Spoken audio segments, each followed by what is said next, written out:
which permit meetings to be held by remote means will be live streamed for the public to view.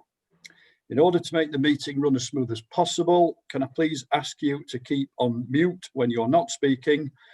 And if you can contact the chair via the chat facility, indicating if you wish to speak. One final point, if any members of the public are noticing that members are looking to the left and right of the screens, they're not being distracted, they're merely looking at the paperwork which they have on alternative devices. I'll now hand you over to the chair of the meeting, Councillor Denise Fox. Thank you, John, and welcome everybody.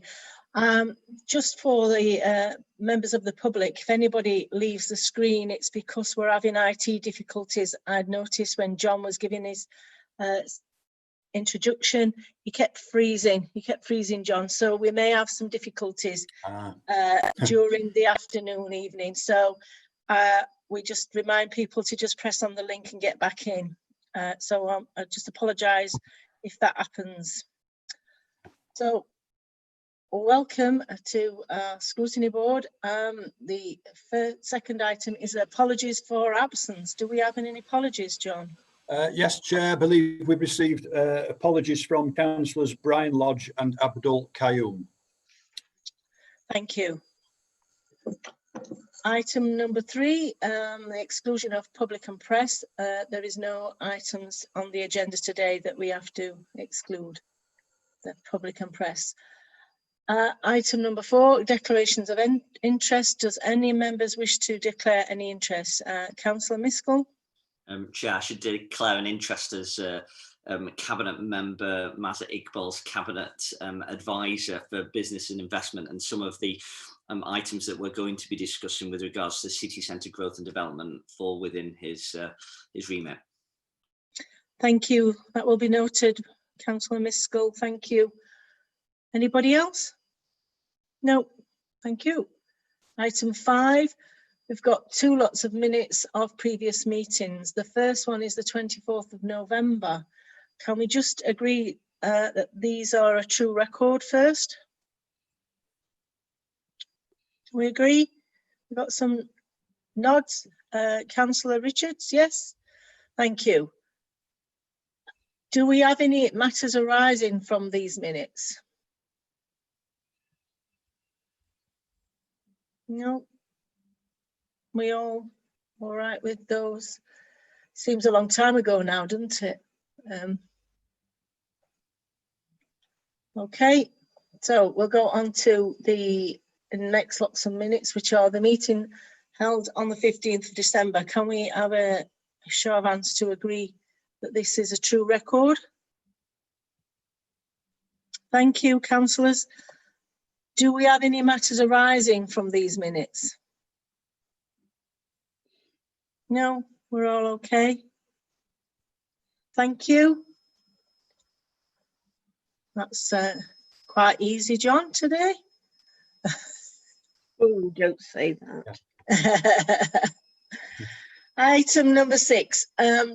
Do we have any public? I am aware that we've got Brian, Mr. Holmes. Is it Mr. Holmes that wants to come in and It's Brian Holmeshaw, Chair. Holmeshaw, sorry.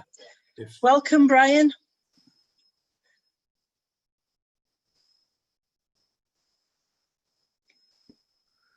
Hi there. Hi, Brian. Hello there. I've just unmuted. I notice I'm not visible, but I'm not particularly bothered about that bit. Okay. Would you like to ask a question?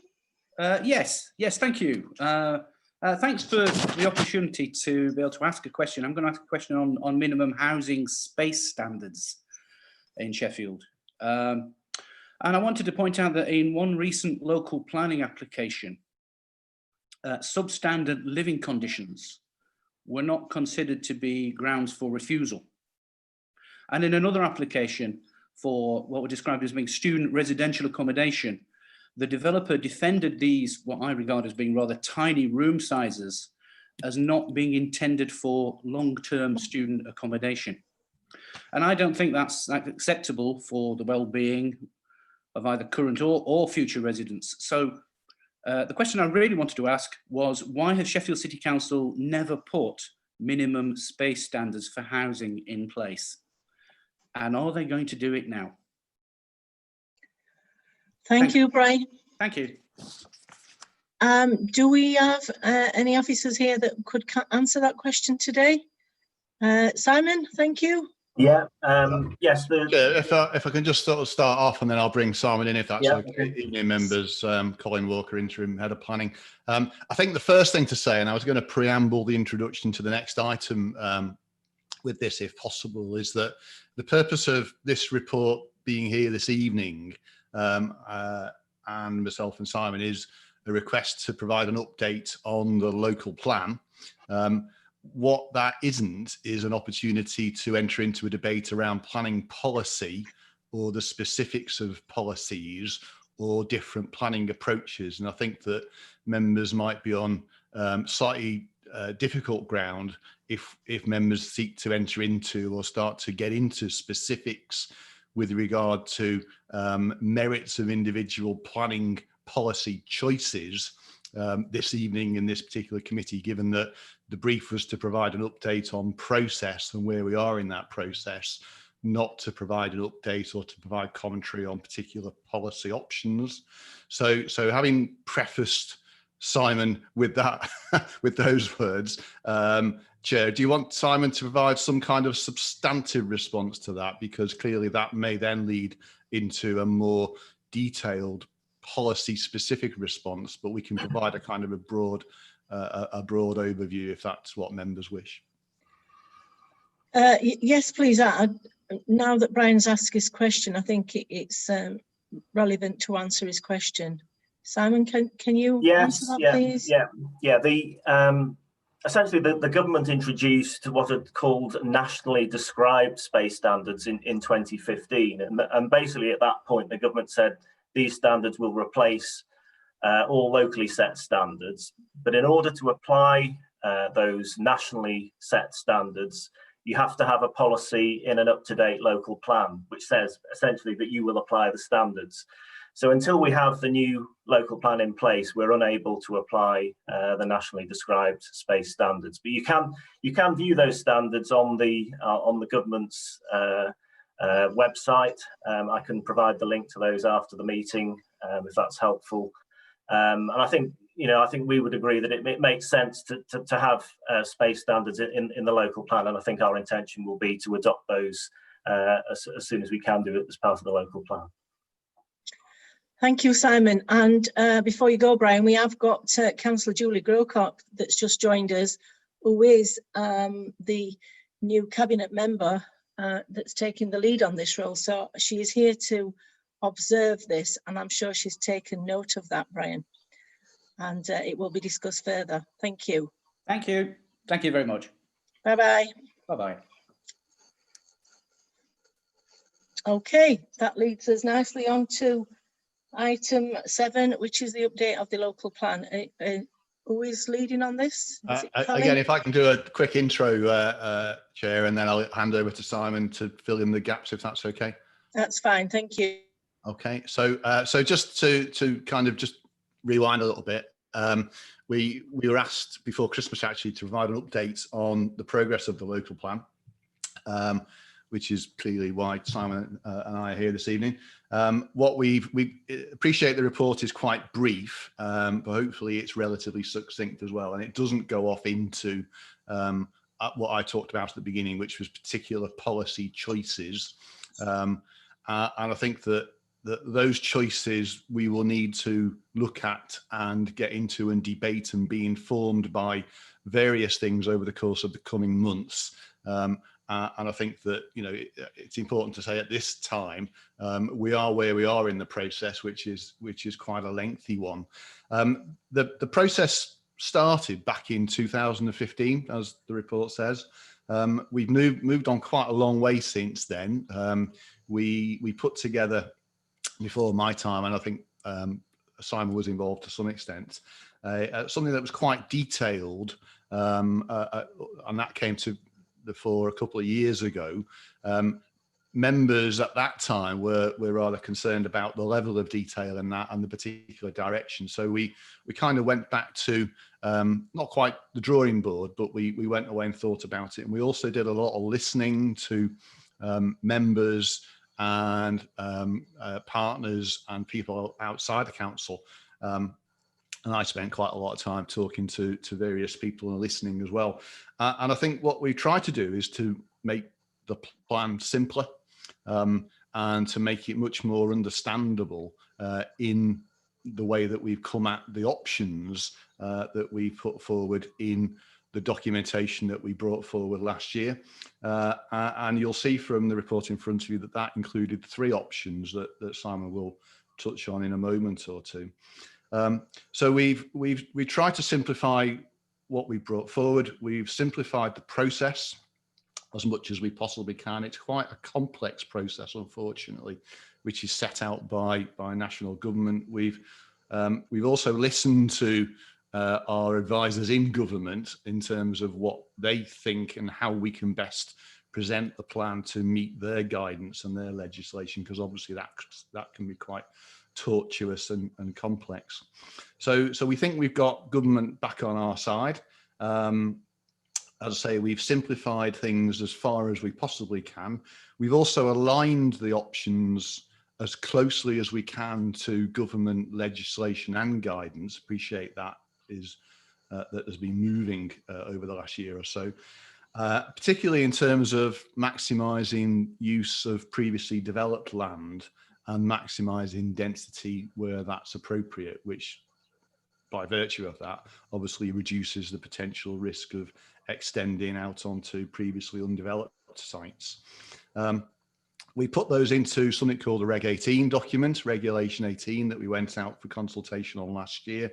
And Simon's team did an absolutely sterling job in very difficult circumstances last year in terms of obviously COVID-19 issues with IT, but that resulted, despite those issues and problems, in a public consultation process that you'll have seen that took place at the back end of last summer, that we ran online for the first time, and that's resulted in a substantial number of comments coming back to us that we're hoping to summarise and take into consideration and report on over the course of the coming weeks. So there's a lot of background work in addition to that. There's a considerable amount of effort that's gone into the formulation of a very detailed evidence base that's required to sit underneath the plan preparation process. And again, that's something which is required by government and will be tested by, I'm sure, lots of developers and lots of interested parties when it comes to the time of the inquiry. So we need to get it right from a legalistic point of view as well. So I say Simon's done a sterling job and his team on that so far. So the next key milestone really, as is detailed in the report, comes in September, when we get to the point where we'll have listened to and taken into account the previous consultation process, worked with yourselves as members to move to something called the Regulation 19 stage, which is the deposit version of the plan that we go out to further consultation on. And then in tandem with all of that, we've also been working on something called the Central Area Strategy, or the Central Area Housing Strategy. We haven't quite nailed the name for that yet, but that has formed a key part of our approach with regard to making sure that our option around maximising density in terms of the central area, city centre and beyond, is actually achievable. And the work that we've done, we think now provides us with a really sound footing to come to the view that actually that is reasonably achievable. And I won't quote many numbers, but one number that I will quote is that the idea that we can accommodate 20,000 homes within our city centre and the areas just beyond. We're fairly confident now that that is something that we can actually deliver. But there's a lot of work we've got to do to get to move on with that, which is clearly part of the work that we're doing at the moment and the work that we'll need to do, both in the evolving central area strategy and the evolving work on the local plan over the forthcoming months. But what I will do is clearly help us to transform our city centre into a centre which is very much more neighbourhood based, and where there is a much stronger demand for all tenures across the residential groups, not necessarily one part of a residential tenure sector such as student, which tends to be the dominant factor at the moment. So members, this is really a key strategic plan for the council, but more importantly for the city and our residents and the people that live and work here. The plan ties together all of those things of place, housing, economy, transport, employment, leisure, social being, well-being and other areas, and it needs to do so in a way which meets the challenges of sustainability and climate change. And that's a really big ask, but it's something that we're confident that we think we can deliver, working with yourselves as members and our communities and our business partners out there in the community. The plan needs to deliver the aspirations of not just our current residents, but our future residents in terms of providing both affordable and decent homes. We think we've made a really good start, but there's a long way to go. And Simon clearly spells out the timetable and the timescales in the report. So on that, members, I'll hand over to Simon to lead you into some of the detail. Thanks, members. Okay, Thank you, Colin. Sorry. Okay, Sorry, Simon. Sorry. Okay. Would you? Sorry, Simon. I didn't introduce you at the beginning. Would you like to introduce yourself? Yes, so I'm Simon Vincent. So I'm the local plan service manager. So my overall responsibility is coordinating the work on the local plan, as Colin says. So I won't add an awful lot more to what Colin has said. He's provided quite a full introduction there. So I think we're at where we are at the moment is we're processing all the comments that were made on the issues and options document. We had about 565 individuals and organisations responded. I think, as Colin said, we were quite pleased with the level of response to the consultation. When we consulted in 2015, we had about 380 responses. We've had 575 this time. So despite it being all online, and again, quite high level consultation, which isn't always the most engaging thing for members of the public to get involved with, it was actually a very successful consultation, and we ran some really good online question and answer sessions online with a wide variety of different groups and organisations. And in fact, in some respects, I'm sure as members are finding with these meetings, it was a far more efficient use of time, and we were able to get around far more groups and organisations than perhaps we would have done if we were having to attend meetings face to face. So our intention now is to press on with publishing what we're calling an interim consultation report. So we're aiming to publish that next month. What that will do is summarise all the comments that were made. We've nearly finished doing that. And just sorting that into a consultation report with some analysis of who did or didn't support the different approaches. In particular, as Colin mentioned, the three options that we'd set out in the issues and options document, which are shown in Appendix 1 of the paper.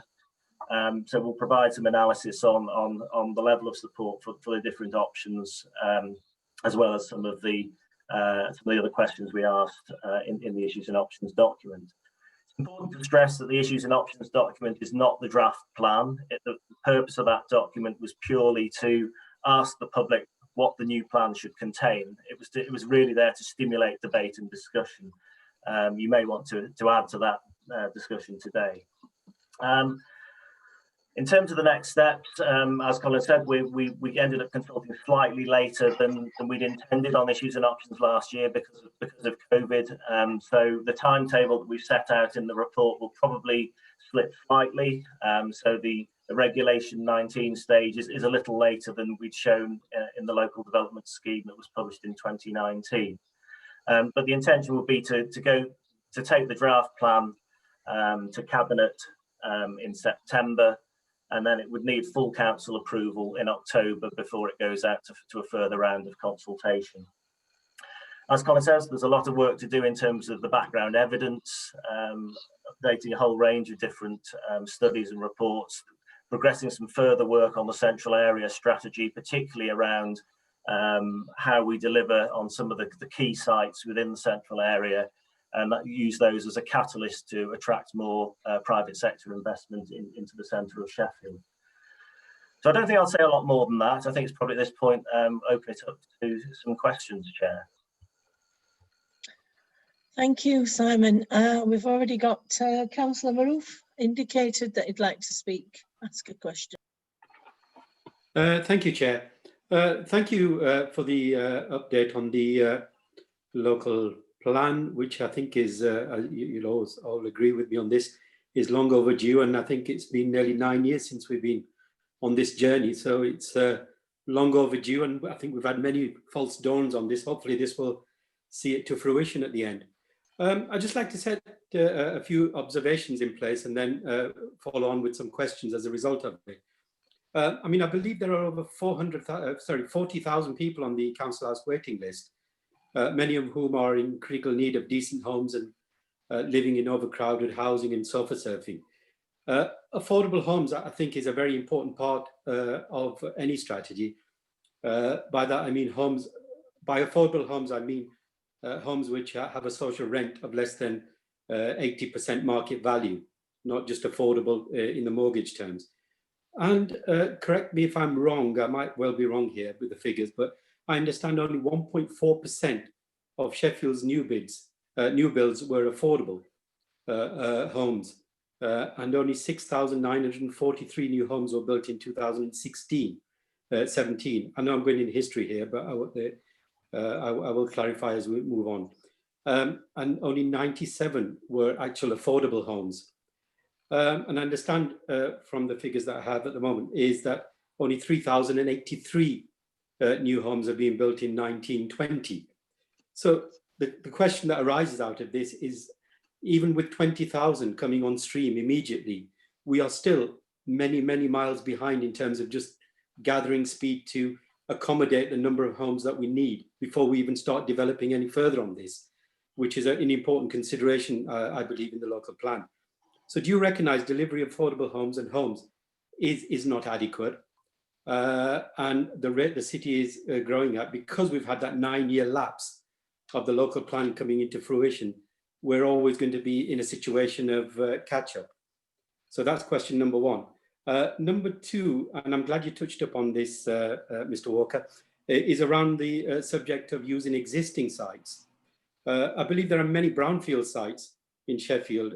Do you feel that we have been doing enough? Will we be doing enough in the new plan, which I've not completely seen yet, to support and encourage developers to build on such sites? Because they're a very important resource within the city and otherwise end up being rather derelict. Also, can I ask how many planning permissions already exist in the system? Because obviously there's been this 9-year lapse where planning permission has been granted, but the developers have not developed the sites, which obviously can work towards a catch-up of the numbers that we need. I'm specifically just talking about residential properties here today. I think other colleagues may well come in on other issues. And one from the left wing here, I've heard other authorities are starting to look at where people have not developed on sites and they've got planning permission and they're land banking, etc., that they may well start to use compulsory purchase orders to buy these sites up and target them for development directly. I know this is something that you probably wouldn't want to answer at this stage, but it is a consideration if we really want to unlock the issues that we have around the lack of supply that we have in the system. Final question, you'll be pleased to know. Also, do you feel that the rate of new builds in Sheffield is slow as compared to other cities? And I touched upon this before. I think we need almost 20,000 new homes immediately, with 3,000 or 4,000 probably coming on stream from here on, and then still we would not be catching up. So is this something that has actually been recognised in the local plan? Because it's terribly important to recognise that fact that we are behind, to be able to catch up and then get ahead of the curve. And the other thing that I was reading some statistics recently, that the majority of the developments has actually taken place in the city centre. And if my thought process is correct, that is mostly student accommodation. And there have only been pockets of developments which have taken place in other parts of the city. So the last statistic I read was nearly 1,600 homes out of the however many were developed, 3,000 and something. 1,500 of them were actually homes which were in the city centre, which predominantly tend to be student homes, and that's my penultimate question, final question. Final question, I think it's on from what Mr. Holmeshaw said a little bit earlier. In terms of standards of homes, obviously there has been a lot of criticism about standards of homes. Do you think the Walker-Morris standard should be brought back into play again? Thank you, Chair. I know I've asked a lot of questions there, but I do appreciate that. Thank you, Councillor Maroof. Who wants to answer all those, or do you want to share out? We'll probably share if that's okay. We'll try and do our best, and I'll try and keep us without going into too much kind of planning merits details, because I'm conscious that that might lead us off on a different track. So within those 7, I think it was, questions, affordable housing is clearly something which it's not just an issue for an issue for this city. It's an issue for all of the cities across the country at the moment, as well as other towns. I like to think we've had a reasonably good record, really, in terms of trying to deliver, despite the constraints that we've had in terms of government policy and the government's view as to what is affordable and what isn't affordable. Despite all that, we've done as best a job as we can in trying to bring forward and negotiate as many affordable homes as we can as a council. It's very often challenging because when we do try to apply the council policies on sites which are previously developed, for instance, or brownfield land, inevitably we get challenged on those policies by developers who quite within their rights and within government, within the legislation, are able to challenge us in terms of viability. And what happens very often is that because abnormal costs on sites, particularly brownfield sites or central sites, tend to be quite high, that then is able to be negotiated with the council in terms of an offset for various items that might be otherwise required through what might be called planning gain. So unfortunately, there is that negotiation process that does go on. It goes on in every council, and that does mean that whilst we do set a reasonably high bar, a higher bar than other councils on affordable units, that does get eaten away at times. But we do work hard to try and implement that, and I think that one of the ways that we're kind of looking forward in the local plan, as well as other strategies across the council, is to be more innovative within the constraints that we have and the government policies that we're constrained by, to be able to deliver housing which is wider in the range of availability and size, and also making sure that they're in locations that are available to people that are in housing need. And it's almost a kind of a perverse outcome that it's, in some respects, it's harder to deliver affordable housing sometimes in central or previously developed sites than it is where the yield is quite low, than it is on greenfield sites, for instance, where the yields are high, because then it's much more straightforward to deliver affordable housing on an undeveloped site, because the yield is very clear, and there is a level of planning gain from that we can actually get affordable housing from. So that's something that we're wrestling with in the plan as we go forward. Are we doing enough on existing sites? I think that it's clearly a challenge for us because there are planning consents around that have been around for a long time. What we're hoping to do with undeveloped sites and sites that have had buildings on them previously that or maybe derelict is to work with our partners and work with investors to try and bring those forward. So there's a meeting, for instance, going on in a couple of weeks' time with partners organised through the Sheffield Property Association, for instance, to look at a range of sites and a range of methodologies around unsticking sites that have been around for a long time and haven't been delivered. So how we do that, you know, there's a number of potential solutions there, but it is something that we are beginning to work more effectively with our partners and with site owners on. But, you know, there's no getting away from the fact that there are a substantial number of sites around that need intervention. That intervention needs resource. We are clearly limited in the resources that we have as a council to us. And a further strand to the actions that we are beginning to implement is a range of conversations with other potential investors, and Homes England comes to mind as a government agency that is able to inject funds into sites that may then be able to be turned and brought forward for development and to deliver housing and affordable housing into the future. And that's about disrupting the market to a certain extent, and if necessary, even CPOing sites, although that is clearly a very costly process and time-consuming process to go through. I don't have the answer, Councillor, with regard to how many planning consents there are in the system at the moment in terms of stuck sites, but I can find out and get back to you on that one if that's okay. I touched on the CPO side and the land banking side, and I think that is almost a kind of, it tends to happen in a different sector in the market, not necessarily the city centre or district centre sites, but that does happen in other undeveloped or greenfield sites where classically land developers and house builders buy a site and then they seek to control supply over a period of time, because clearly if they deliver, you know, hundreds and hundreds of houses in a very short space of houses in a short space of time, that then increases supply, which affects the price.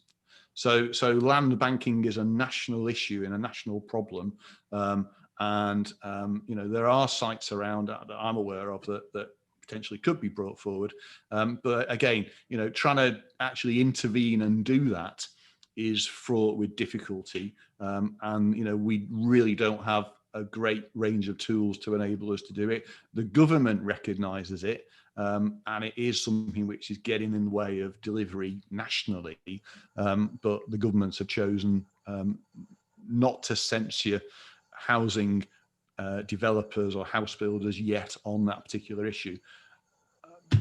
But I agree, that's something that again, you know, we could look at, and I think it's you know, I see developing tactics to bring sites like that forward is about working with developers and owners and trying to use kind of a range of positive tactics in partnership with these people rather than using a big stick. I think the big stick should be the absolute last resort, but you know, we're not ruling that out ultimately. In terms of the rate of new build in comparison with other cities, Simon, I think, will probably comment on the numbers. I don't think that our rates are particularly slower than other comparable cities other than in the south or the southeast. You know, other cities, particularly around the north and the Midlands, have got similar rates to us. The tenures are different and the nature of the schemes are different, but the actual completion rates, you know, we're not massively behind. The issue, I think, Councillor, that you identified there is that one of the reasons why we deliver a substantial rate of units is because we deliver a lot of student numbers in terms of residential units, and that's something that we've identified and are looking to address both through the local plan, the central area strategy, and we haven't quite decided yet, and it's something that we need to discuss more closely is around whether there's any interim strategy that starts to address the location and type of tenures before the final adoption of the local plan, and that's something that we're thinking about at the moment. But I agree, that's the tenure issue and the tenure debate is very closely aligned to the vision for the central area and how we develop and invest in that in the future. What else was there? And then the final point around the standards of homes and spaces, I think Simon touched on that before. That is, without getting into the detail, it's a very quite a challenging thing to implement. I've worked in councils across the land, including London, and it's something that is quite a difficult policy to implement and then to maintain and enforce. But it's something that we're not ruling out in terms of how we bring our local plan forward and the types of policies that we put in that to make sure that the standards of units and the size of units are livable, basically, and the types of units that people actually want to move into and invest in. And my view is that to encourage demand for people to want to live in the city centre and the area beyond in particular, we need to make sure that the range of accommodation and the standard of accommodation is such that it brings in that demand, and that that needs to be quite different in a lot of ways to the types of units that have been built in our city centre thus far. And I think there's a range of different approaches to how we nudge that market in that direction, and how we disrupt the market so that it builds out different tenures and different types within the emerging and in compliance with the emerging central area strategy that we're bringing forward. Can I just correct myself on one of the questions, a final one? I meant Parker Morris standards, not Walker Morris. Right. Sorry, okay. It was just because you were on the screen and I just made it one of your policies there, but it wasn't. It's Parker Morris.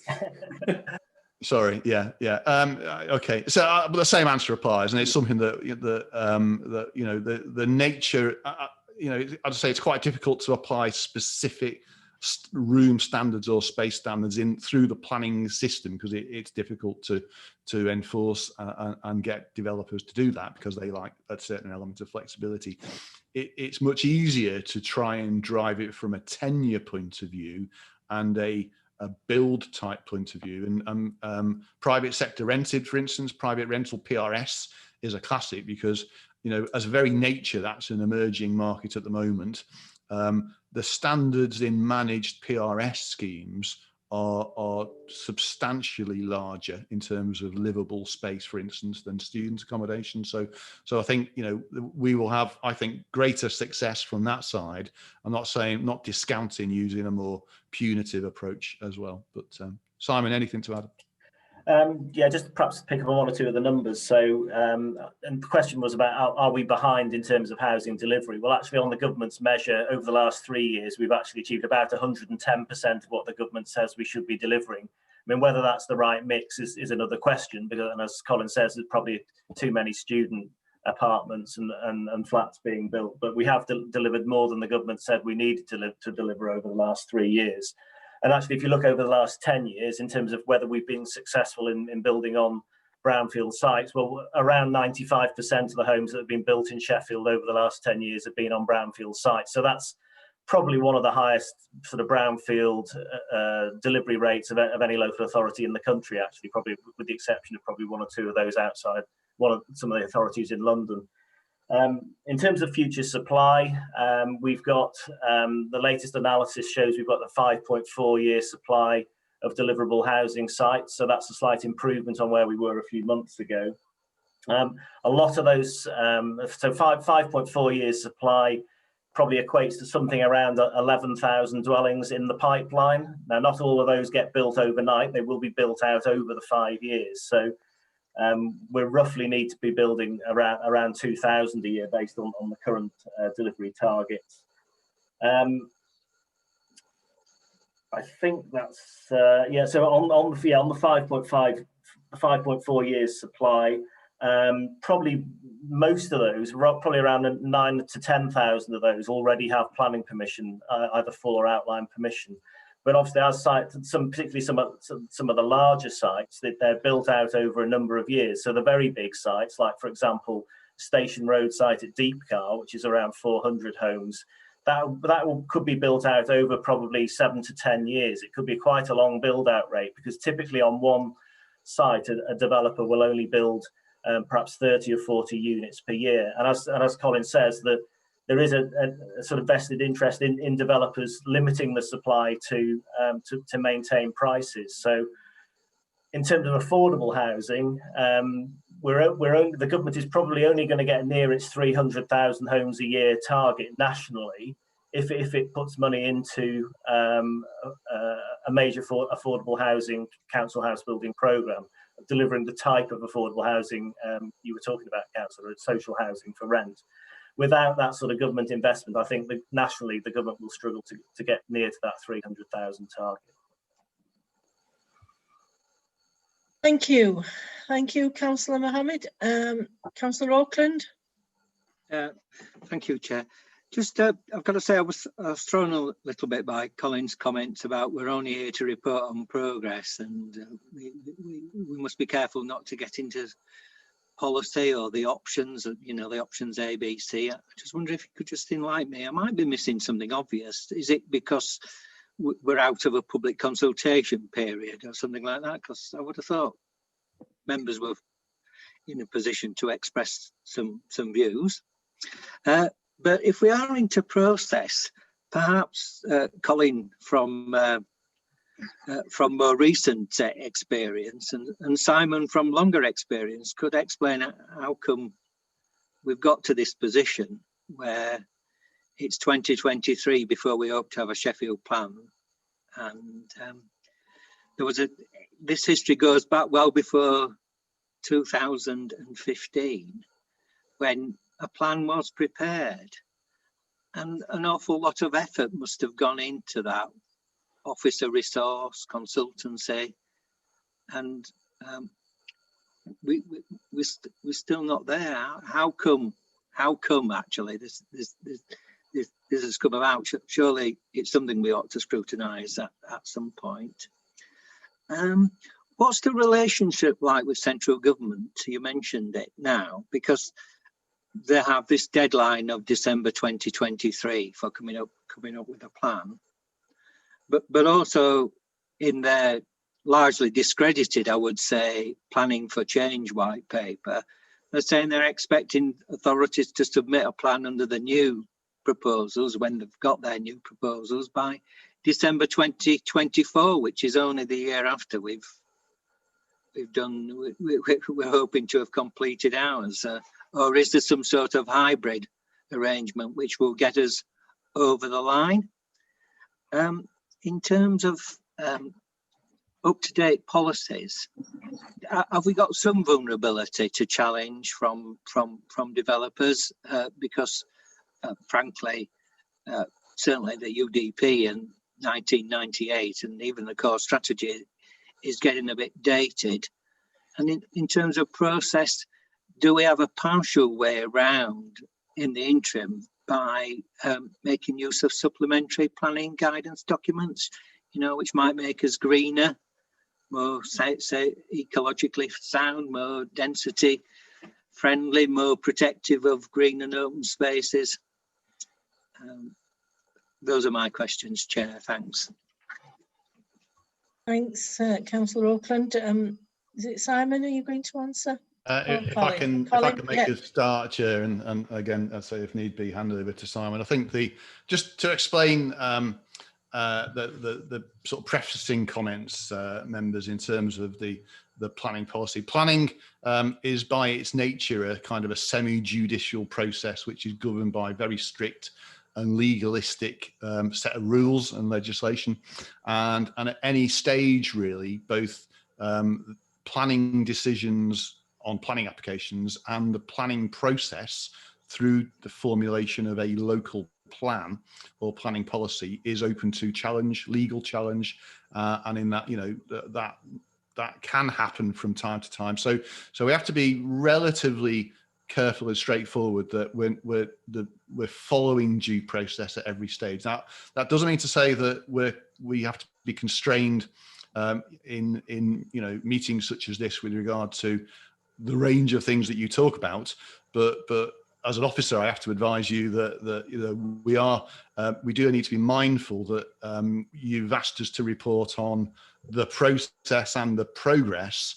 You've not asked us to report on the merits of the options in front of you that we've consulted on, or indeed the individual policy choices. That would be a separate report if members or the committee required that to come forward to you, and then we, if need be, could provide a detailed response at the appropriate stage on policies, on options, or on particular choices. But in simple terms, we've been asked to report on one thing. It's a bit of a challenge for us to then go into specific comments on policy choices and we'll try and cover those as best we can. But as an officer, I need to kind of just put that on in front of you and just remind members that we need to be mindful that the planning process exists within this semi-judicial process. So on that's that one. The timescale, planning, as I said at the beginning, the planning process with regard to local plans is lengthy. It's been designed that way to ensure that it encompasses a number of public consultation stages, which inevitably ours does as well. We've tried to streamline it in the as closely as we possibly can without breaking any rules. That does take us to 2023. Bear in mind that is the kind of the end game in terms of adoption. In terms of the draft plan that we put in front of Cabinet for discussion and debate, we're proposing in September this year. That will give a very clear indication and steer to the investment market and to, most importantly, our residents, people that work here, in terms of what the plan is going to be and look like and feel like. So that's not far away in terms of, it's end of the summer. That will be a very important stage in the process. The stages that come after that, at each stage, the plan will gather a certain amount of weight. So at a certain point in time, and Simon will perhaps give more guidance on this, but as it gets closer to the hearing, the inspector's hearing, it gathers a certain amount of weight, so it can start to be used in making decisions. It doesn't have to wait until the final adoption stage before we can refer to it. So it will gather weight as it kind of rolls through the process. How much weight is open to debate and will need to be looked at on a case-by-case basis. But it doesn't, it's not. We don't have to wait until 2023 before it comes to life, as it were. It starts to come to life as it works its way through the process. What else? Central government. We've worked very, very hard with our colleagues in central government to get back on the side of the presenting a clear view that we've got a process which is in place now and is working and is on track to be delivered on time. Clearly that wasn't in place previously because we'd spent a certain amount of time, we got to a point in time, and then we'd come to a view that actually that wasn't the plan that was right for us at that particular point. We think we've got a good relationship with government now in terms of the planning side. I think they've got a degree of confidence in us. I think that as it grows forward now will be reflected as well in government agencies.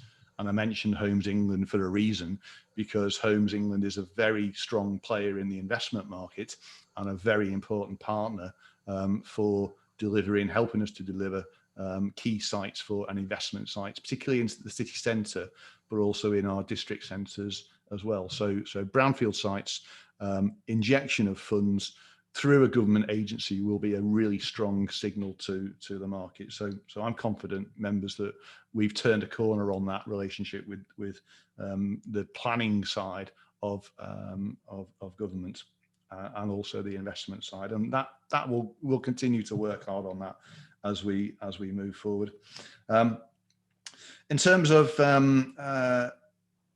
policies moving forward and challenge, yes, clearly, until we move forward to a point where we've got a final adopted local plan, there will always be a risk of challenge, not just to planning applications, but also to the local plan process, which takes me back to the point I made at the beginning of this point, that we need to be really careful how we deal with the process at all times,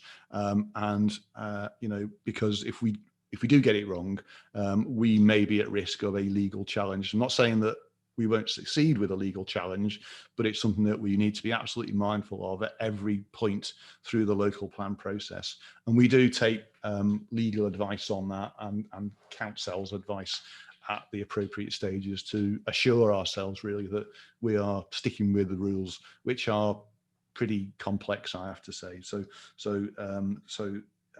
I think that in terms of that challenge, yes, we can be challenged lawfully, but also without a plan to bring sites forward, then we are vulnerable to developers submitting planning applications to a certain extent, less vulnerable now that we have a 5-year land supply. I have to say the 5-year land supply is only just a 5-year land supply, but as we bring the local plan forward, clearly that will provide a more certain environment with regard to development sites and enable those sites to come forward. Those sites may come forward before the final adoption of the local plan. So we might find that those sites come forward over the next 2 or 3 years, and we'll have to deal with them potentially as they do come forward in the light of the policy context that we're in at that particular time. So, but yes, until we have a final adopted local plan, there is a risk. I mentioned the 5-year land supply. That's something that, again, we've got in place now. We didn't have that 12 months ago, and that is a really important piece of our policy jigsaw from the point of view of forming our own destiny as a council and as a city with regard to how we want to see our city developed, rather than it being done in a reactive way or on appeal as we're dealing with at the current time. I think we're in a stronger position now than we were this time last year. And then to touch on the other question, I think of Ian's, where there was a suggestion that we might want to look at interim type policies or supplementary planning documents. Absolutely. And that's something that, whether it's called a supplementary planning document or whether it's called something else, we're not fussy over. And an example of that is the work around the central area strategy and the output of that in terms of what that then ends up as a plan for and a strategic vision for the central area, whether that's a supplementary planning document, whether it's just a strategy, we haven't come to a view on yet, and we will take advice on that. But certainly, over the course of the coming months and the course of this year, we are looking at providing an increased level of certainty around that central area as far as we possibly can, to get that market shifting and to get investment coming in and to disrupt that residential market so that we get the different types of tenures and the different types of investment that I talked about. Thanks, Chair. Thank you. Can I just come in there, Colin? I know you said that you can't comment on planning, but this is a policy development committee, and the reason we've brought the Sheffield plan is now while the stage is being set, that we can comment and offer our views for officers to take away and discuss further. So I don't want to stifle members mentioning anything, even if it's to do with planning. It's just for you to know and not for you to possibly answer where you can't. Okay. So, Chair, I don't know if Colin covered the point about the government white paper, and they've got a different, how you might bridge that that gap with them saying they're talking about new development plans for 2024 and we're talking about this development plan for 2023, probably nearer towards Christmas, unless you can make up some time. I think we're pretty confident that we can work flexibly. I mean, we've talked previously about Councillor Orkin and I have talked about the potential outcomes around the white paper. We still don't know what that white paper is going to emerge into, and we still don't know what the final position is going to be from government, and all bets at the moment are that it will be a watered down version, but it's also a fair bet that there is still going to be a substantial amount of change with regard to how the planning system looks in the future. But we've worked hard talking to government to try and understand what it means for us, and what we're getting back is a guidance that we press on, but also the observation from government that actually we're at an early enough stage to be able to flex with our plan to meet the emerging framework that comes from the white paper. So we think that, to some extent, where we are now, we can use to our advantage, because we're not at the final stage, and there are councils out there that have had to pause their local plans now, or have chosen to stop their local plans and go pretty much back to the beginning as a result of concerns about that white paper. We're not at that final stage. So we think that we can be reasonably flexible in responding to whatever changes come out of that process. Clearly, the elephant in the room is the standard methodology around housing numbers, and that's something which members may choose to comment on. Not sure Simon and I can comment in great deal on that at the moment, because we've not had that debate with Cabinet, and there needs to be an appropriate briefing process. And then there are still views emerging around how that standard methodology may work, and what the consequences of that might be. So we are aware of that. We've tried to crunch the numbers as best we can. We know that it's likely that numbers are going to go up rather than down, which is why it's important that we don't get, if you like, we don't get to we stay flexible through the process, and to some extent keep our options open with regard to how we meet the demands placed on us, and how we respond to and react to the increasing demands for delivery that government impose on us. Simon, did you want to come in on that? Only really just on the white paper. I mean, I think the government's planning reforms, as Colin says, we don't know what the timescales will be for those yet, and I think almost certainly the government, when it does bring forward the legislation, will provide some transitional arrangements for those local authorities that have already reached a certain stage within the process. So where you have already submitted your plan to the government for examination, or where you are about to submit it, that generally what the government has done is say you carry on with that process. Now, what we don't know, and as you pointed out, the timescales for getting the new style plans in place of sort of 2024 comes very quickly on the back of when we're going to get our plan adopted. So I think there will have to be some realism from government about what can reasonably be expected of local authorities in terms of getting the new style plans in place once they've only recently adopted a plan under the previous system. Thank you. Councillor Hooper. Thank you, Chair. My comments and questions are regarding 4.3 of the report, which is about the supporting documents. The supporting documents being a Greenbelt review and the HELA, the Housing and Economic Land Availability Assessment. In the consultation, the Greenbelt review and the HELA were from, I believe, 2014. Am I right in believing that there are later documents and reports with both these two items? And regarding the HELA, which we're now talking probably is 7 years old, will the next round of consultation later this year include an updated HELA to reflect the present position? Thank you, Chair. Thank you.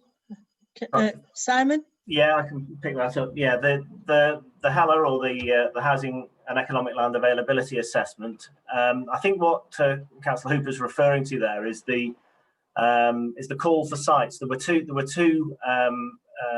call for sites exercises undertaken, one in 2014 and one in 2019. So that we didn't have time to fully update the HELA for including the 2014 site. So it does include the more recent sites that were put forward in 2019, but we're going to do an update to the HELA later this year, publish that probably alongside the publication draft plan, which will include all the sites that were put forward. But essentially, we're talking about a very small number of sites. Most of the sites that were put forward in 2019 were also put forward in 2014. And we'll be providing fuller information on the suitability of all the sites at that point as well. Okay, thank you. Thank you, Chair. Thank you. Next on my list, Councillor Turpin. Thanks, Chair. I have several questions, as you might imagine. Okay, so there's a reference to the climate crisis in the local plan document. I just wondered what is happening in the meantime, as you know, there's this ticking time bomb, and 3 years is a long time out of a 10-year carbon zero target. So what is happening in the meantime? Well, if I may, Chair, the planning process through the guidance that's provided within something called the NPPF, the National Planning Policy Framework, requires that the council takes account of climate change in each and every decision, and that's something that we do, and it's something that in every planning decision, planning application decision, that is something that we take into consideration. Clearly, an application for 100 houses might rate a different level of consideration to someone's rear extension. But you know, notwithstanding all that, it is something that is enshrined in the requirements of legislation that every decision that we make has to take that into account. On the policy formulation side, it's something which is clearly a factor which is of key consideration for the local plan and policy formulation, and I touched on that at the outset, really, introduction, that we see that as an overarching issue which forms a key part of all of our options and all of our choices, really, in moving forward with whatever plan and whatever range of options that we eventually decide to choose on. And clearly, there's an issue of balance there, because there are certain things that may favour reduction of carbon or reduce impact on climate. You know, there'll be a range of different issues, and there'll be a range of different measures of solution in that plan, and not least of which is actually where development is located. And clearly a choice for us in the options that we touch on in the report. You know, if we locate everything centrally, or as much as we can centrally, on brownfield sites, that's a much more sustainable approach, because A, we're using brownfield sites, people will have to travel less, people can walk, cycle, etc., than if we went for the other option, which spread development across the whole city, including greenfield sites, because people would have to then drive, we'd have to lose undeveloped sites, etc., etc. So there's clearly a range of extremes there in the policy formulation process, and you know, the course of the next few months, that's something that we'll be wrestling with in terms of looking at sites that we can bring forward within those sustainable guidelines. So we are taking it into account. It is something that we are very mindful of. It's not just planning that's doing that. We work with partners externally, as well as colleagues within the council, both within highways, within part of my team, building control, for instance. They also have to operate within certain guidelines and legislation with regard to building control, and that also is reflective of the carbon reduction requirements set out by government, and also the ones that we have to take account of as well. So it is as enshrined as it can be within the legislation at the present time. Clearly, we'd like to go further, bearing in mind the emerging issues and the climate emergency that we have in Sheffield, and we will strive to do that through the emerging plan as we move forward.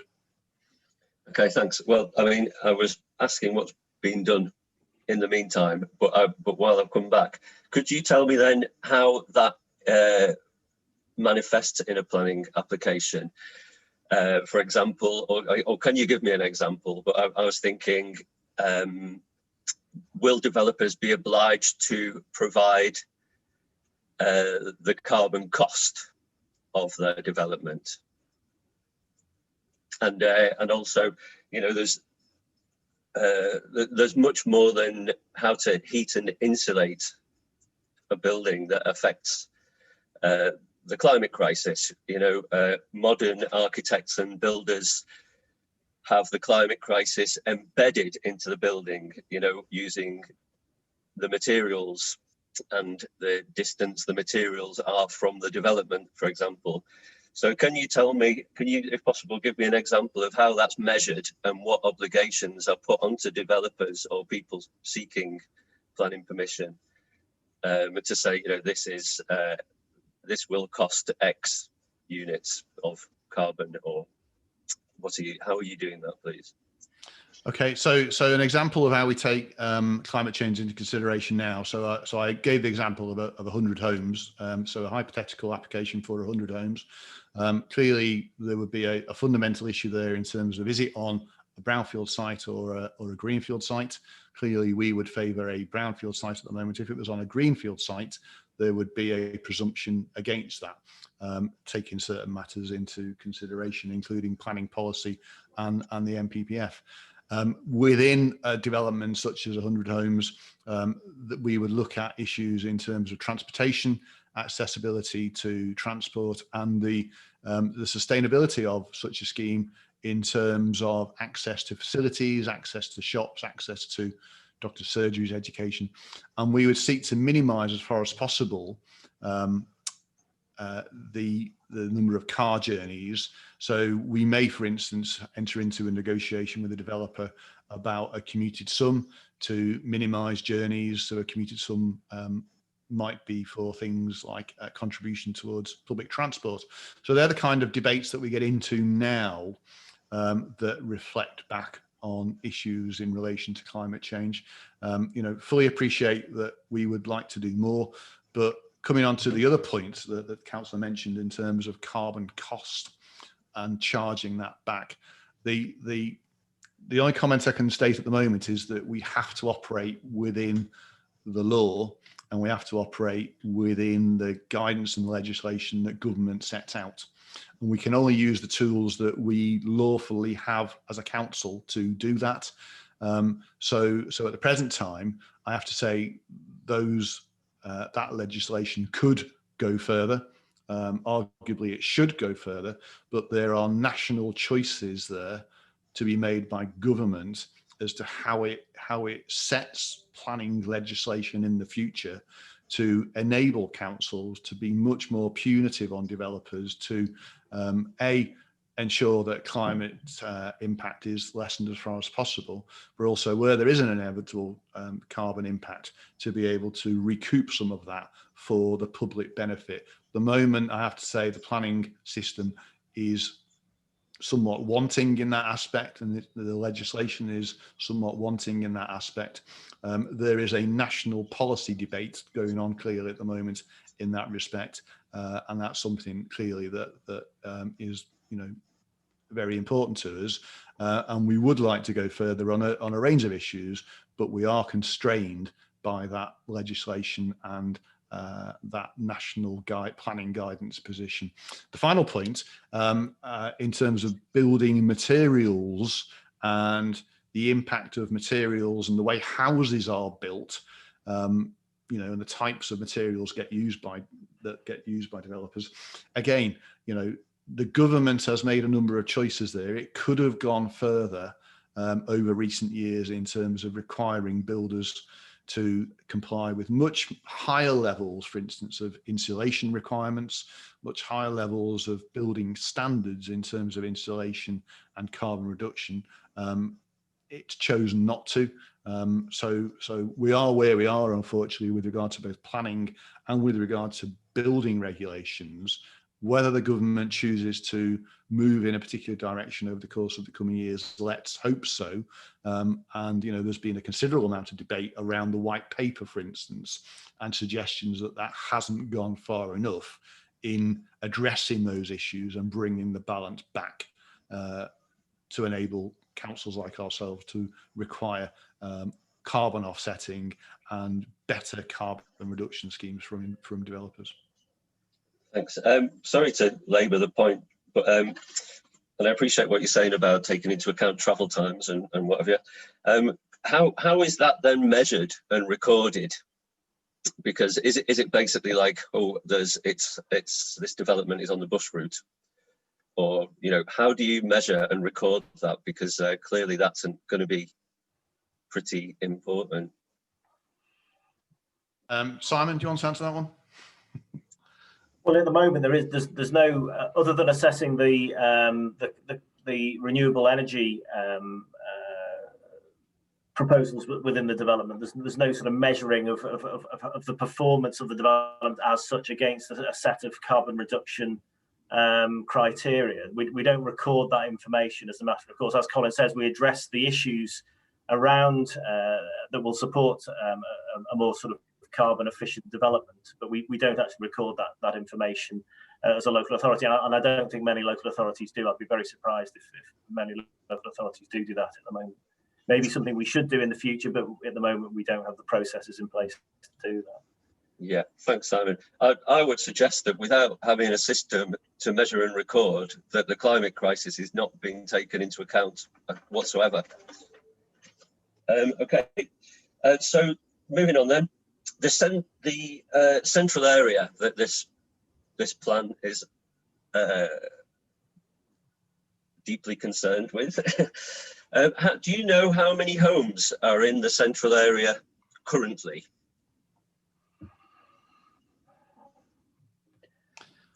Anyone? I know how many that we're talking about building. No, I mean, but, I would imagine it's something around the 15,000 mark, because the population was quite recently was about 27,000 within the central area, and I think occupancy typically was around 1.5 people per dwelling.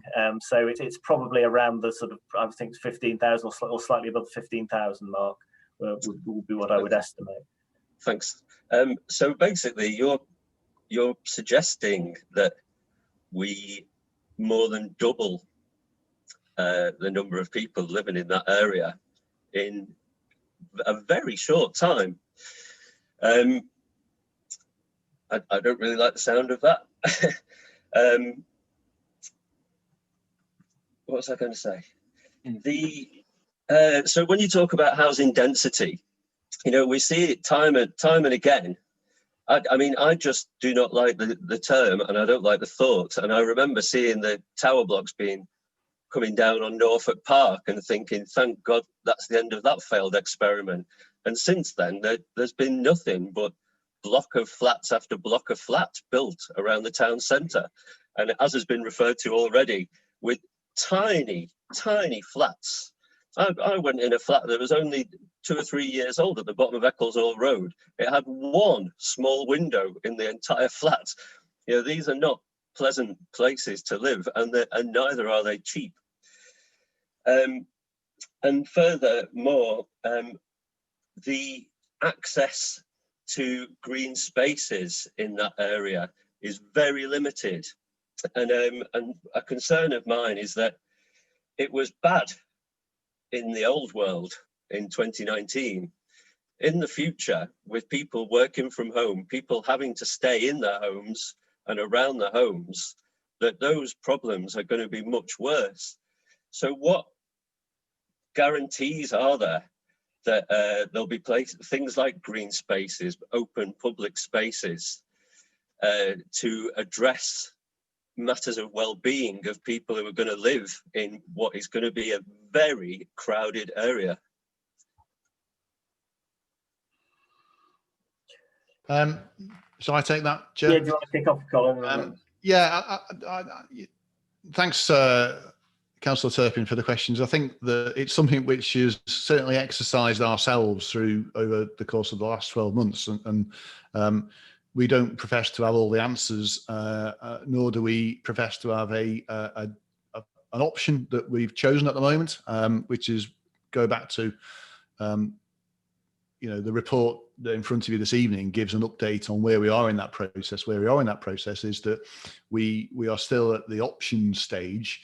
We have yet to choose a final option, and that clearly is coming as the year progresses, and we'll go to Cabinet in September. Might be one of the options. It might be a hybrid of one or more of those options. We haven't come to that view yet. So we're not in that certain position yet that the number of units that are going to be increased in the central area will be X, because we haven't formally reached that policy position. We've done a lot of work, preparatory work, to enable that option to be implemented, but clearly that choice has yet to be made. So that's the first thing, that we're not there yet in terms of making that choice and decision. We've done the prep work. In terms of if we did go down that route, if we did look at putting 20,000 new homes over 20 years into that central area, which is the area within the ring road and areas beyond to be determined, then clearly that is going to be a big challenge. And part of that challenge is to change demand, because we're not going to get 20,000 people living in that central location within the city centre and beyond, unless we've got a different offer in terms of the types of units that we enable to be built. And not just the types of units and the types of buildings, but also the nature of places between those buildings. And I think that that's something that absolutely we've got to get right. And I wouldn't necessarily pretend that they're all going to be green spaces. They might be spaces actually that have got some green in them, but also are hard but easily maintainable to a certain extent. But that's something that we need to work on and deliver. And the quality of those spaces and the safety and usability of those spaces and the accessibility of them to future residents and existing residents are absolutely key. As important, if not more so, than the quality of the buildings themselves to some extent. The other thing that I'll mention, I touched on earlier, is that at the moment we've got residential uses in the centre, in the city centre, which are predominantly based on student accommodation. That drives a certain type of unit, drives a certain type of space standard. By its nature, a lot of those residents tend to be relatively transient, i.e. they're with us for 3 years and then they move on. Hopefully they'll then invest in something elsewhere in the city. But what we were hoping to enable is a choice of tenure. So rather than just having a predominance of students, we're looking to encourage investment in PRS, investment in build for sale, etc., etc. So that's something that we recognise. We need to deliver that to improve and increase demand. We need to do that to increase investment. We need to bring forward a plan as to how we do that, and that's something that we're working on at the moment and will come to fruition over the course of the coming months, including an investment prospectus as to how we can start to knit these areas together. And the final thing I'll say on that is that we want to develop more neighbourhoods in the central area, more than we have now, and much more definable neighbourhoods that people actually recognise and want to invest in and want to be in and want to live in and want to spend their leisure time in. So, a characteristic of many other cities, and we have it to a certain extent, but it's much more identifiable in some other cities, that you've got areas that people strongly recognise as being distinct residential areas within city centres, and that's something that we're looking to develop further and bring that idea forward in line with bringing the options forward and the chosen option that we recommend on the local plan. Thanks. Could I just make a very quick comment, please, Chair? Yes, yes. I think it's just worth mentioning, and probably it's in another portfolio of mine, is the Greater Green work that's been going on in the city centre. I mean, that is absolutely fantastic. It's, you know, putting some green back into the heart of the city. It's dealing with flooding issues, all sorts of problems like that, and it's something that we are looking to expand.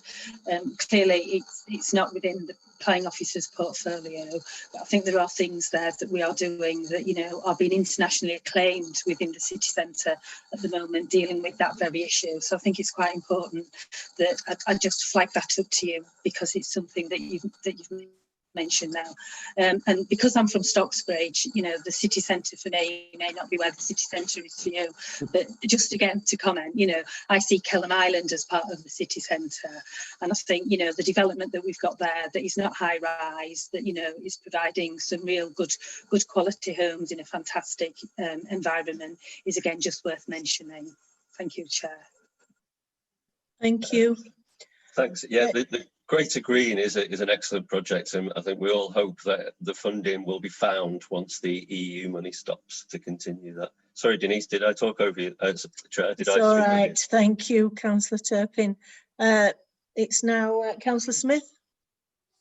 Thank you, Chair. I have just 3 questions. First one for Mr. Walker, and it's just picking up on something that a public questioner asked. Brian, if you're listening, Brian, apologies, I've forgotten your second name.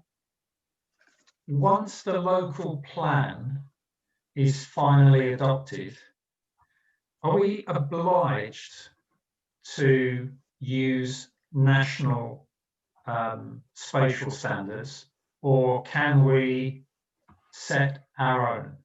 That was the first question. The second one is, we've been talking exclusively about housing thus far, and we know that the local plan is going to have a big impact on, you know, the number, the type and the location of jobs in the future. So could you give us a few comments, please, on progress on economic land availability and that part of the local plan? And then finally, just picking up something that has been almost a recurrent theme through the meeting thus far. If we manage to hit the current timetable, it will have been just over 11 years since work on a local plan started, which is a heck of a long time. So I'm just wondering, can you give us a flavour of, if we hit this current timetable, how much will the council have spent on developing the local plan in terms of officer time, consultants and so forth? Thank you. Okay. Yeah, the space standards question, I think that in simple terms, we can set space standards if it's something that we choose to do. However, it does have to reflect guidance, the current guidance at the time set by government. And I think Simon touched on that earlier, that whilst it does touch on that, it's not specific. And I think that we are in danger. We have to, we have to make sure that whatever standards that we do put in place, both in terms of not just internal design, but external design as well, are in conformity with government guidance and legislation. Because if we don't, if we try and bring out something which is very punitive, very specific, then it will fail basically when it comes to the plan inquiry, if not before. So it's something that we would need to take advice on, and it's something that we would have to look at. But certainly, we picked it up this evening, and it's something that we can take away and have further consideration to. On employment sites, yes, absolutely. Employment land is something which forms a very important aspect of the local plan in ensuring that sites continue to be available. There is a specific number of sites, both that are within the old plan, but also will be in the new plan. And I don't know whether Simon wants to add any further comment on that in terms of the required numbers or the required areas that will be required as a result of the current survey work or the recent survey work that's been done. In terms of, perhaps Colin, if I could just chip in there before you answer the next question. Yeah, I mean, in terms of the employment land availability, we need around 8 to 10 hectares of employment land a year. The latest employment land review concludes we've got around about a 12 or 13 year supply of land identified currently. Now, although that won't take us to 2038, what tends to happen with employment land is that you get churn within the existing areas. So you get businesses that change use or go out of business, and you get new businesses coming in onto those sites. So you get a certain amount of churn within the existing supply of land. So we're reasonably confident that we can demonstrate sufficient employment land supply to the end of the plan period.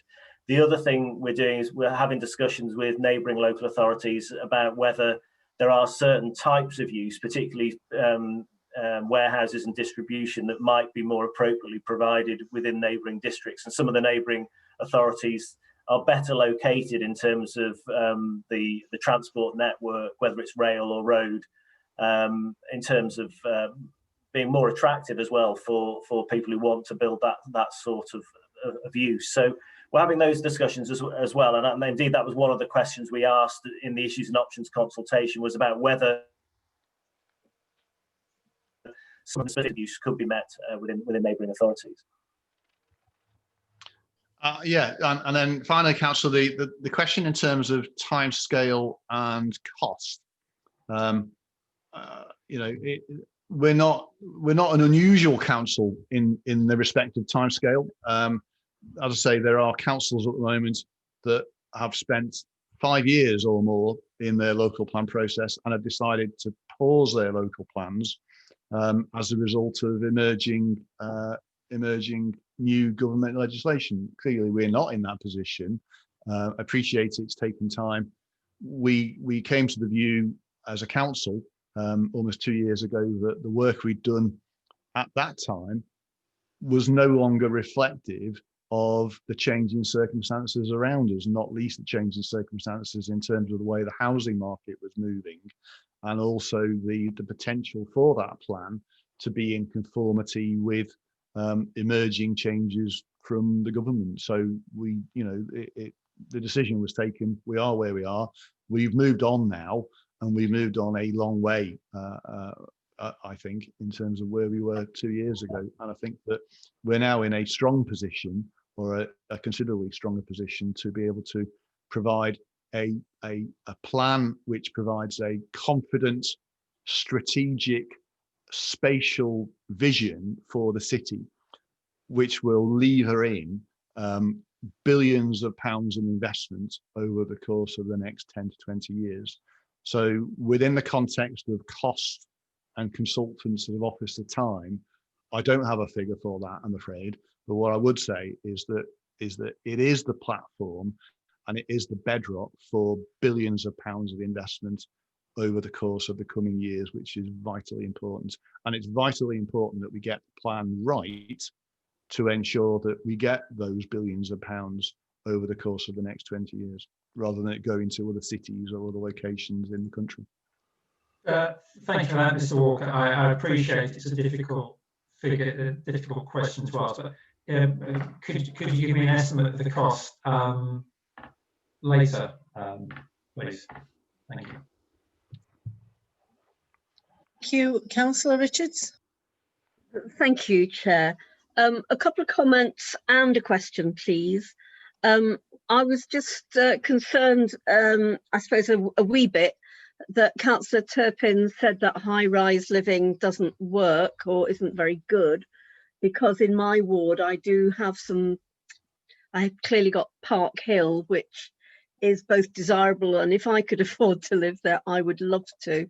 And we've also got the big Harold Lambert high rise, which is amazing. And I think if we didn't have these, then the amount of housing land that we would have to find in order to make up for losing that density would be quite significant. So for some people, living in well-maintained flats like that with a good concierge system is exactly what they want. And one day I will get there. My other comment was just about when we talk about affordable housing, because I live in probably the most affordable part of Sheffield. And I know that my house, which is just one of those Sheffield red brick terraced houses, if it was the other side of the city, would probably be worth twice as much as it is here. And we live in a very green area because after the, whatever you want to call it, the slum clearance, the council really planned well for green sites here. And I'm always amazed that people think of where I live, Burngreave, as being, I suppose, what you know, a very industrial part, whereas we've got so many green fields and things around here that Councillor Fox will tell you we're very fortunate. So I think when people look at affordable, maybe they ought to look at other parts of the city rather than expecting to expand over the other side just in order to be able to live where they're used to. But I actually wanted to ask a question as well from our new cabinet member, Julie Grocott, because she's the person that's having to pick all of this up now. And we know that because of COVID, lots of stuff is running behind. So I just wanted to ask Julie what sort of timetable she's working to and what her priorities are within this to get the plan up and going. Thank you, Julie. Sorry, and thank you, Chair. Yeah, thank you. It's interesting. I've just come this afternoon off a meeting about Park Hill, and you're absolutely right. It's a brilliant development, you know, and people will be very very lucky to live there with, you know, the facilities, the quality of the build that's going up. So that, you know, that is another really positive development that we've got in the city. I think in relation to COVID, I would make a number of points. First of all, obviously, all of the planning officers had the struggle, as we all did when we first went into lockdown at the beginning of the year, in terms of adapting to this new way of working and making sure that, you know, things were up to speed and the connectivity was there and people got access to everything. We all had to live through that. We are all still having to live through that, you know, just by virtue of the fact of how we're having this meeting today makes that infinitely more complicated in terms of how you do your work. Quite clearly, the paper that you've all got in front of you today is very clear in terms of the timescale that this plan will be delivered to, the time frame over which it seeks to operate. I think for me, there's a number of things in there that are quite important, in that, you know, we've talked about the issues and options document, the fact that we've been out and consulted on that, as Colin's already mentioned, that covers a number of very wide and broad ranging principles in there.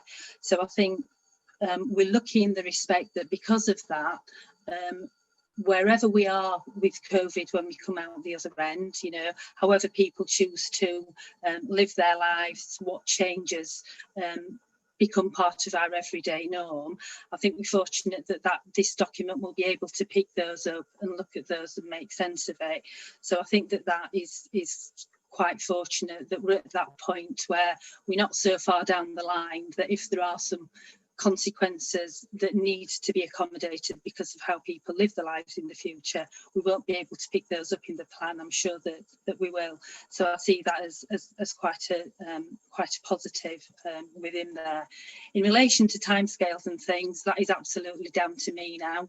You know, they are my responsibility. They've been set out in the plan. It's up to me to make sure that the planning department has got the tools and the wherewithal to work through, get the plan delivered on time and in a way that meets the objectives that the people of Sheffield have put forward in the consultations that we have had.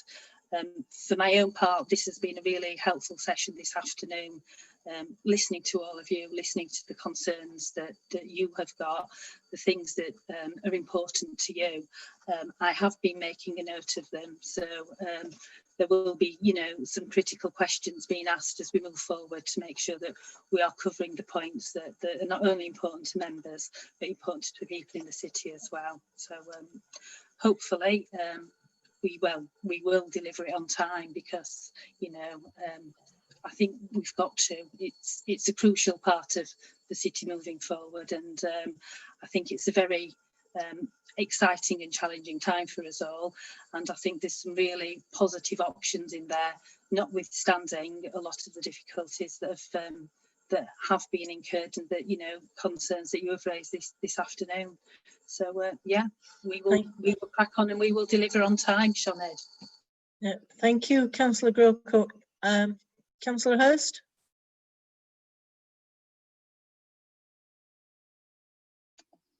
Thank you, Chair. I've said question, but it's a part question, part comment, because I was very glad to hear colleagues' comments about Park Hill, because that's an amazing space now that has worked really well after the regeneration, and it's amazingly popular. It's one of the few areas that you go around and you see all these artists' impressions of trendy young things walking around, and you walk around there and you think, I'm in an architect's SketchUp plan here, because there are all these trendy young things walking around. I'm far too old to be allowed in here. But it has worked. So that's my comment. And it's going back really to what Colin said, all the very interesting comments that he made about how we're looking to grow communities in the city centre and change the mix of communities in the city centre. I do agree we need to do something with the city centre, because when we're on the planning committee, we receive applications as they're presented to us and we judge each one on its merits. But I would very much like to see going forwards that we do have a set of design statements to look at the city centre and its surroundings for the challenges that we are facing now, mid-pandemic, post-pandemic, with a sense of community there. We know people like to live in the city centre for the vibrancy and the accessibility and the way, you know, the way that they can own the centre, and that's really, really good.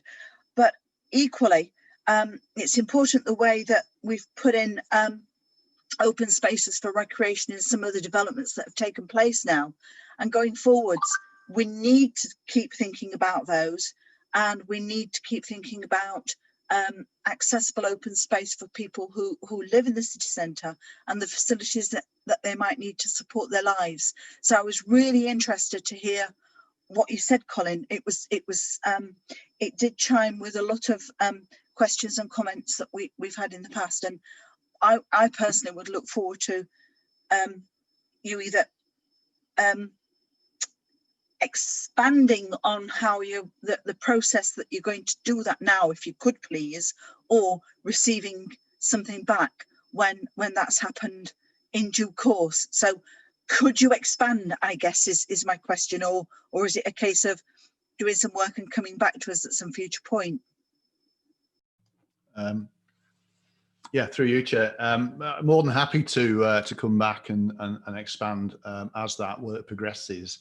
One thing I would say, just to reiterate really, and thanks for the comments, Diane, is that, you know, we absolutely believe in the fact that you know, it's a really great city centre now.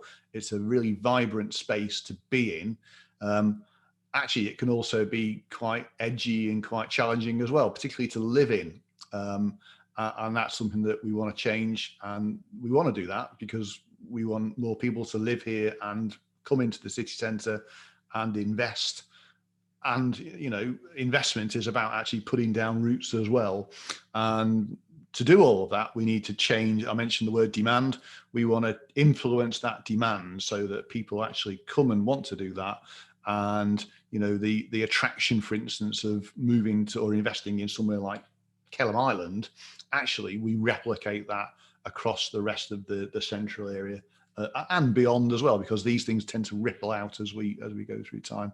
And the how, certainly we can expand on in future, but it's about neighbourhoods. It's about identity of neighbourhoods that people have a distinct connection to, and we're looking to look at ways to invest on that and deliver that, because people, you know, you recognise Kelham, for instance, people can you know, identify with that. They can identify with other parts of the city, and we want to build on that and improve those links. How we do that, number of ways. One of those things is looking at key catalyst areas and key catalyst sites. And, you know, we've been very good at looking at individual sites and individual locations and individual buildings over the years. What we've not done is look at a comprehensive strategy for investment and regeneration and housing-led growth across that central area. And that's what we're moving towards, is an overarching strategy and a strategic view that knits these areas together and includes key catalyst sites that we need to change and deliver. And once we start to invest in and deliver those key catalyst sites, that then will show improved confidence to the market that actually Sheffield is the place now to put the money into and invest in and build different things like PRS, like build for sale, like affordable homes of decent standard, still potentially doing student, but perhaps in a more, you know, in a different part of the city, which, you know, logically might be close to universities. And that's about us taking a much more strategic and proactive approach towards development across the city centre and beyond, instead of the reactive way that we tend to operate at present times, because we don't have that strategy, or we don't have as stronger strategy as we might have.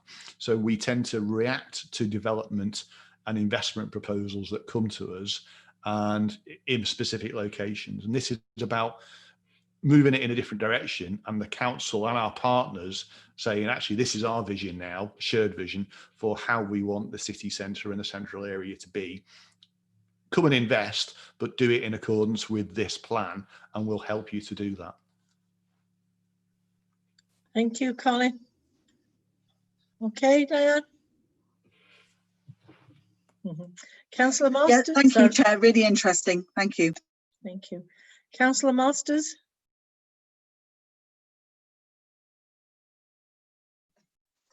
Thank you, Chair. I'd just like some clarification, really. There's been a lot of talk about rebalancing sort of residential with business, leisure, retail in the city centre. And there's been a lot of talk about sort of, if you like, sort of I use the word repurposing, say, existing office blocks. And I just wondered how much repurposing do you anticipate going towards this 20,000 target? And how much would be sort of, you know, complete redevelopment? I mean, there are some buildings that really lend themselves to sort of being converted to residential, but it's hard to envisage with some of the other buildings that are currently in the city centre. So it's clarification. Thank you. I think the honest answer, members, is we don't know at the moment, and I think it would be wrong to be specific about that. And I think that to some extent it will be a mix, and I think that we will, you know, there have been some really good conversions or repurposings. There have been some not so good ones, and you know, I stayed in some of them overnight, and some of them have been really great. Some of them have been not so great, and you know, some of those things are actually relatively newly built buildings, but have been repurposed, and they have a mix of tenures in them, for instance, and that tends not to work. You know, one of the requirements that we do impose on developers when they're developing student accommodation, for instance, is that they are repurposable and they can be reconfigured in the future by moving walls and reconfiguring the internal layouts. And that's something that we will continue to work with developers and try and push them as far as possible so that these buildings are flexible in the future and can be repurposed. And I think, you know, it'll be, we probably need to look into that further. You know, to some extent, we've had the rug pulled from under our feet by government legislation, which is much more, it allows conversion from office and other uses, commercial uses, into residential. Yeah, that's good because it drives the numbers up and provides more accommodation, but it's not being great at ensuring proper standards.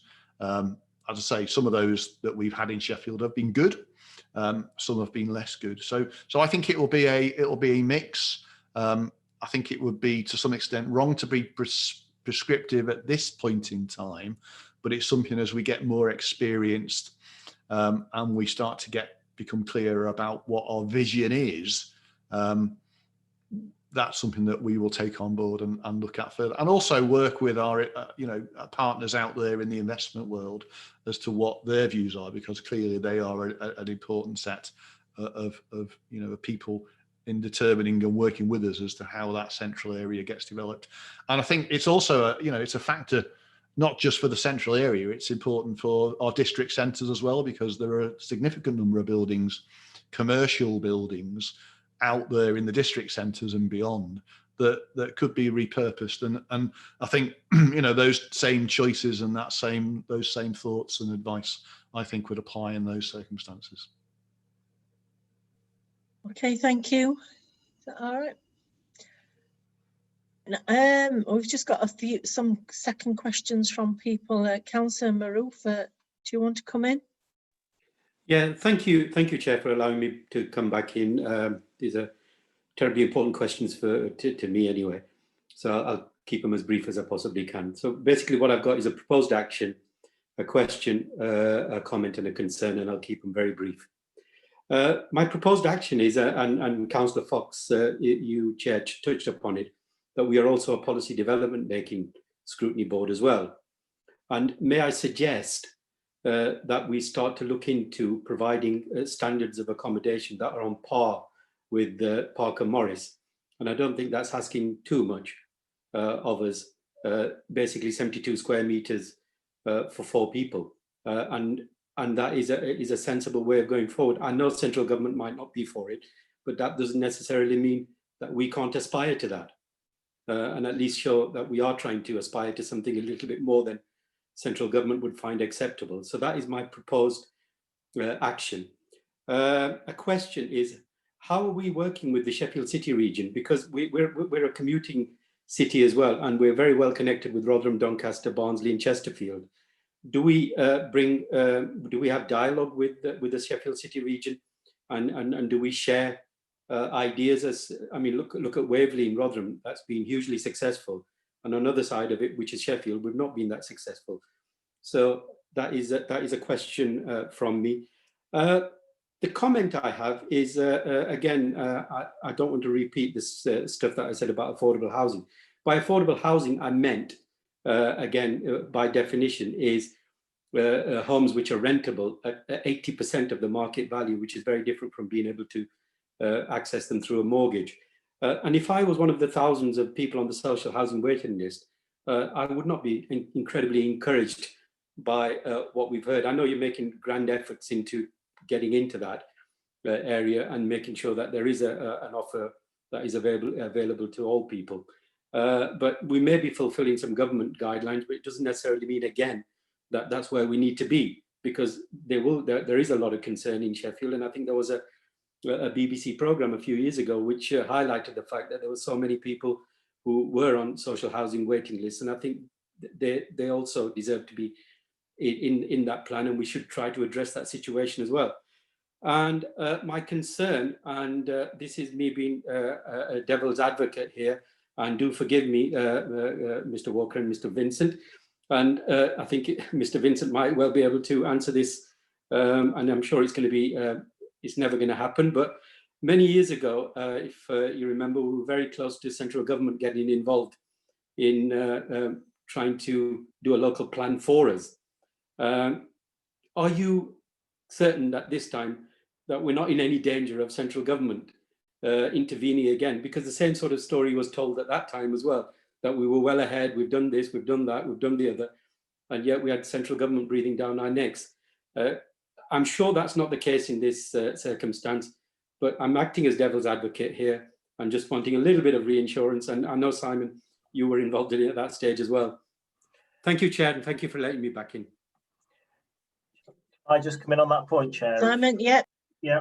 Yeah, I mean, I don't think there's any likelihood of the government stepping in at the moment. I mean, the fact is actually the government hasn't stepped in anywhere in the country to any great degree, and certainly hasn't taken over the preparation of plans anywhere in the country. It has required a number of local authorities to produce action plans to show how they're going to progress their local plan and get the evidence in place. But it certainly was never a threat to Sheffield to intervene in that way. So when we had the discussions with the government back in 2019, they were very keen that we set out a new local development scheme, which is what we did in November 2019. And so I think the fact that we've got that local development scheme in place, and that shows us completing the plan by 2023, that satisfies government in terms of meeting their criteria. So I think I feel reassured on that. And again, the government have offered support, and we have taken up support from the Planning Advisory Service, who are effectively the government's planning advisors. They're consultants who help local authorities and check on progress and advise them on evidence and so on. And we're working with the Planning Advisory Service. In fact, we've got a meeting with them coming up soon. So we feel confident we've got a good working relationship with the government's advisors who are helping us through the process. Colin, I don't know whether you want me to pick up the question on the Sheffield City region as well, because you go for it. Okay. Yeah, so we work very closely with colleagues at both the sort of chief officer level, so at Colin's level, and also at sort of my level, at the head of sort of policy within each local authority. And we do meet on a regular basis to discuss the progress on the local plans and discuss cross-boundary issues. You'll be aware that the local authorities published, or you may be aware the local authorities have published a statement of common ground last year, which set out sort of agreed issues, agreed positions on a number of planning issues across the city region. We will also have to produce a statement of common ground as part of the local plan, which will deal with Sheffield-specific issues, particularly with our immediate neighbours. So any cross-boundary issues that we need to deal with the neighbouring authorities. So that'll be part of the work and part of the evidence we'll need to produce for the inspector at the examination when we get to that stage. Thank you. Councillor Rosalind Josephs, I missed you, sorry. Yeah, thank you, Chair. I mean, it's interesting listening to what's been said by some of the members on here. I'm not sure whether they've actually been members of the planning committee, because a few things, if they had, they would have noticed that there's a mantra on the planning committee, which is affordable housing. Our late colleague, Councillor Ripham, was the first one to say it every meeting, and we all echoed that. And we get very angry when developers promise affordable housing, then come back with asking for it to be reduced or totally taken out. And on occasions, we've even turned down applications because of lack of affordable housing. And the other thing is, one of the things I've been saying and banging on for a long time is you've got to build up or you've got to build out, and I'd rather build up. So, Councillor Turpin, you might not like high rise, but it's better than building out on greenfield or green belt. But the high rise that we need to, or the developments that we need that are high in the city centre to make us act like a city, have got to be multi-purpose developments, not just housing, not just or residential, not just office blocks, not just one thing or another, but a multi-purpose building that has a retail development, which has a leisure development, hotel, residential, office, all in one building. We could build something really spectacular, but again, with minimum standards that they are excellent, and again, with affordable housing within those developments. And that's what I've been banging on for a long, long time. Even when I was a cabinet advisor to Lee Bramall in the position, that Julie Grocott has now. So, you know, those things have been going on for a long time, and we've really said that we've got to make progress. We're a city. You either build up or you build out. I'd rather build up, get the city developed to a point where it looks like a 21st century city. We're not this big village everybody likes to think Sheffield is, but a 21st century city. Let's get the affordable and decent developments in there for people to live in that we want and we would subscribe to. And let's have this thing that we keep our green spaces as much as possible and protect them. But certainly, if you knew what we've done at planning all over the years of turning down developments that have come back and said, oh, we can't afford the affordable housing. Well, go away and find it. So that's my comment, Chair. So thank you for my little rant. Build it high, but build good quality. Thank you, Councillor Rosalind Josephs. I'm sure the officers and Councillor Grocott is taking note of that. Councillor Oakland, do you want to come in again? Thank you, Chair. I just wanted to comment, Chair, and I don't know, at the moment we've just got to note the report, but I've got a proposal to put down when you're ready. First, let me just offer my congratulations to Councillor Grocott on her appointment to the portfolio. I wish her well on that individual basis, because certainly when you're covering planning and transport, you've always got questions to answer to somebody, often in conflict. So you're definitely guaranteed to be on your feet at council, answering public questions and at cabinet very often. So I wish her well in that. And I thank her for taking personal responsibility for getting us over the line by September 2023. But there is, which Councillor Smith spoke about, there is the issue about how on earth did we get to the position that the work that was done in up to 2015 was junked. And I think Colin said, well, we found it wasn't suitable for what the Sheffield public wanted. Always protection of green spaces and green belt is a constant theme, isn't it? And so we started again. So that was a wise thing, but there must be some lessons to be learned along the way about that situation. And it has left us more vulnerable than we ought to be to a degree of challenge on our current policy and positions. And that simply can't be satisfactory.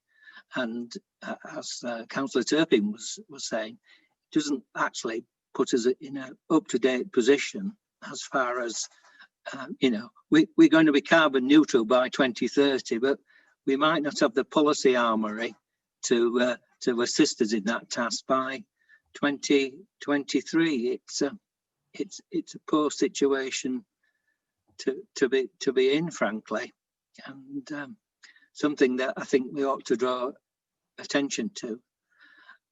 Also, I was going to have a go. I'm anxious not to cause us any legal difficulties, let me say, but I was planning to have a go at the Conservative so-called planning reforms, and they've been pretty universally attacked from all sides in local government. So yeah, I'll give you notice of that, Chair, and I'll pop it into the mix when you want me to. Thank you, Councillor Auckland. Councillor Turpin wanted to come in. Have you got the last final question before we go I'll be to... as quick as I can, Chair. I'll just say that in my 20s, I did actually live for a while at Claywood Drive, and you know, I do have some lived experience that perhaps other councillors don't have, and I can assure you that no tears were shed when those buildings came down. Right, so my questions, I'll be brief as possible. The central area strategy document, in the report it says that this document will inform the local plan, but I have a bit of a problem in that the local plan is here and the central area strategy document is not going to be made available for another 2 months. So how does that come together? And secondly, we keep hearing about how developers can take the council to court, or that the government national policy framework, but basically we want a bold local plan with some teeth. Now, if developers can take the council to court and revert back to the national policy framework, what are we getting out of the local plan? And this is not an accusation, it is a question, please. Thank you. Colin, you want to come in there? Well, the first one around the central area strategy, or whatever we end up calling it, and its relation to the local plan. The two things they won't quite be synchronous, and you know, these kind of things sometimes never are. And what I would say is that there's a lot of work that's been done already on that central area plan, which, if you look at the evidence base, I think it's still on the web anyway. Simon, I think I'm right in saying he's nodding. The basis for that evidential approach to get us to a position where we are confident in terms of delivery numbers, that information is viewable on the web now. There's a quite substantial report that was done by Deloitte that is readable on the internet at the moment. Where that then takes us to is something that we haven't commissioned yet, but we're hopefully about to commission, and will be a relatively short piece of work that produces the how do we start to change investment and grow investment. So it'll be an investment prospectus, a bit of a cookbook, as it were, in terms of, you know, how we can start to put sites together, which sites we might look at, and what these neighbourhoods might be. And we want to make that a public document with a launch at an appropriate point, and that then will take on a life of its own to some extent, in that it will be a strategy for an area that will also guide development. We haven't come to a view on its status yet in terms of supplementary planning guidance. That will be this year, and it will be in the forthcoming, it'll be in hopefully this part of this year. So that will preempt the move towards the options to a certain extent, or the option choice that then goes to Cabinet in September. So you know, these things will follow, and there will be things in place sooner rather than later that start to guide development. So, you know, I keep reiterating, it won't be, you know, it won't wait until 2023 before we have a piece of paper that will guide development, is what I'm saying. We will get there before then with various elements of our policy position, and our policy position will become clearer and stronger as time goes on. So that was the timing issue. I'm sorry, I didn't write down the second question, Councillor. Just remind me. About the local plan. How are we allowed to deviate from the national policy framework in a local plan if developers are going to take the council to court? Yeah, unfortunately, we are constrained by, as I said several times at the beginning, we are very much constrained by, in the same way that every other councillor in the land is constrained by, the legislation that operates within the planning system. And, you know, if we step out of that legislation, our plan will fail. And the reason it will fail is because developers will look at every way possible to challenge that plan, because they've got an interest in doing so, because, you know, there are landowners out there, there are developers out there that will win as a result of this because their sites will be in the plan. There'll be developers and landowners that will lose because they'll be out with the plan. Their sites won't be allocated. Guess what? Those developers that have sites that aren't in the plan will seek to challenge the process because it's in their financial interest to do so. And that's how the planning system works, unfortunately. It's adversarial, it's legally based very often, particularly through the local plan process. And, you know, local planning inquiries, you know, almost since time immemorial, have been based on challenge from developers and landowners that want their site to come forward instead of someone else's. But that's the system that we operate within. It's not perfect. It is going to change to an extent as a result of if the proposals in the white paper come forward. But the overriding factor is, you know, I'm absolutely certain that our plan will succeed. And the reason it will succeed is that we'll have listened very carefully to you as members, to our partners out there in the community and our residents and the people that live and work here. And, you know, to answer Councillor Orkin's point about what's our key learn, that is one of our key learns. We are listening now much more closely and effectively and acting on what people talk to us about. And we've done that increasingly over the last 2 years. But, you know, we have to stay within the guidance and the legislation that government sets out, because if we don't, frustrating as it is, we'll get 9/10 down the line, or we'll get to the inquiry and the inspector will say, actually, you know, whoever you are over there, investor or developer, house builder, your challenge will succeed because the council hasn't followed the rules or hasn't acted lawfully at either this stage or that stage. It's frustrating, but that's the planning system as it stands at the moment, unfortunately. Chair, if I can just add to that. I mean, I think in terms of what does the local plan add? Well, I think certainly as we stand at the moment, there are, you know, the national planning policy framework is quite broad brush in many areas where we need to add more detailed thresholds. There are certain things where the government is now setting national standards, such as the space standards for housing that we talked about earlier. And, you know, the position at the moment is we have to have a policy that says we will use the national standards. Well,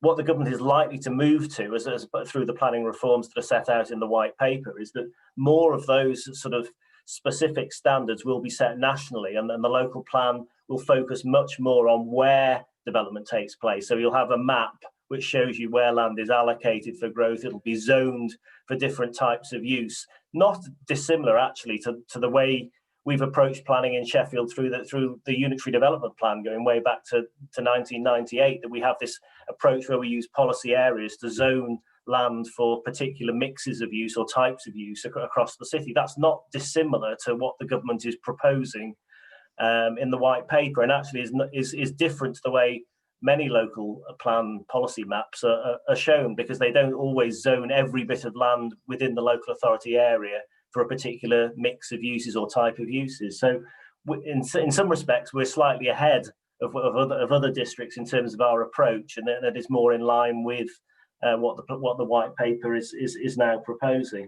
But I think certainly there is likely to be a simplification in terms of the length and content of local plans as a result of the government proposals.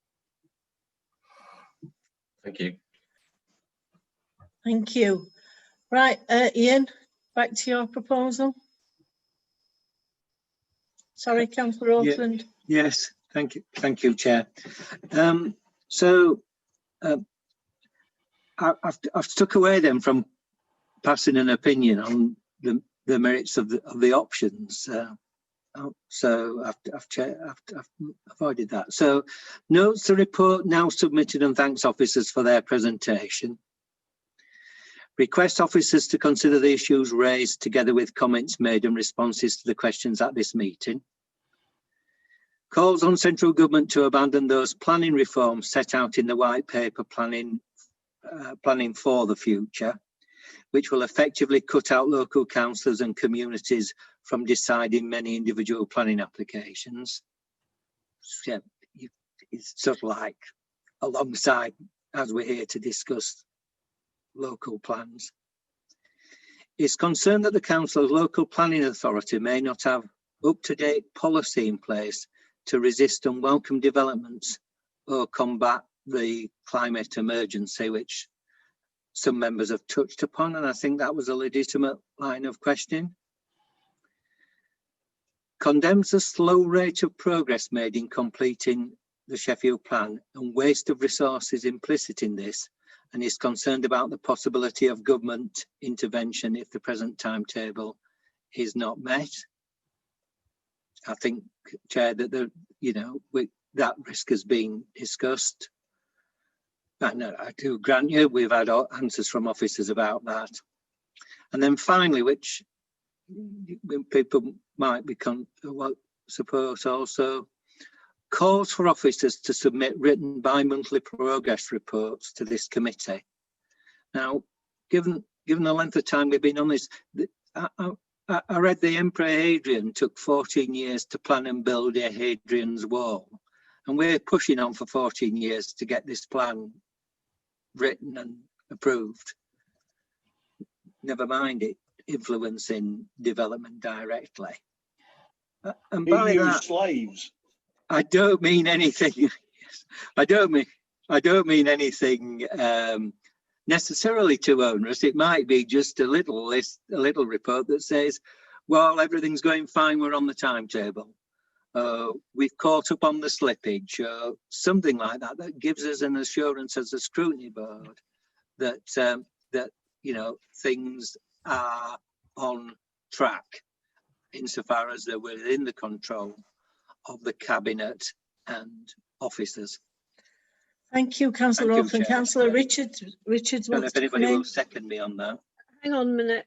The piece that you put in there, Ian, about the government coming in to take over the plan, when we had quite clear observations from our officers that that would not be the case. And I think that putting that in is scaremongering and also not true. Whether you're planning to put it in one of your leaflets, I don't know, but I'd like to see that removed if you're going to try and ask this committee to follow you on that, because the officers have clearly given us reassurances on that point. May I, Chair? Thank you. Yeah, Councillor Smith. Yeah, just to clarify, correct me if I'm wrong, Ian, but I think the point that Ian was making was around, the plan has taken a long time to develop, and we've still got 2 more years. And whilst that plan is still not approved, we are at danger of, as happened very nearly once before, central government stepping in. And the other point that was made earlier was that, and I've just lost my train of thought. So there you go, it's too late. I think it was clarified by the officers that there was at no point was the government going to step in. Am I right, Simon? Yes, I think essentially that's the case. I mean, we had conversations with them, but at no point did they indicate that they were intending to step in and take over control of producing the plan. If I may, and I don't know whether this satisfies others. What I mean by that is concerned about the possibility of government intervention if the present timetable is not met. That's a possibility for the future. I'm not making any comments. Actually, I sort of in loose talk or in not too precise talk, the whole issue about government intervention in 2015 and whether breathing down the necks of the chief executive and the then chief planning officer and all that they were current. But the explanation we've had is that, yes, the government were leaning on people and they were asking for some sort of plan to get there. But actually, it wasn't. Other authorities were in the same boat, and it wasn't going to be pushed to the degree that inspectors were going to walk in and write the plan for us. So, if it helps, I was perfectly satisfied with that explanation. What I'm driving at is, for goodness sake, surely, for goodness sake, if we're not going to meet the timetable, that we've now set out, we will be in difficulty. Quite possibly, it is a reasonable thing to say. So it's a future thing. I think it's noted, Councillor Auckland. I don't want to make it in a proposal, but I think it's been noted. The other bit you've suggested about asking for written reports, I'm reluctant to do that also because of officer capability and resource. They you know, we're in a pandemic situation at the minute, and we're having all on getting agendas and things sorted out, as Alice may confirm, and getting officers together and meeting for things that we've got on already. To ask them to report monthly, I think is a bit much. Does anybody else want to comment? So it's just like, well, bi-monthly, 3-monthly. I think if we could ask it to be brought here in 6 months, that would be reasonable.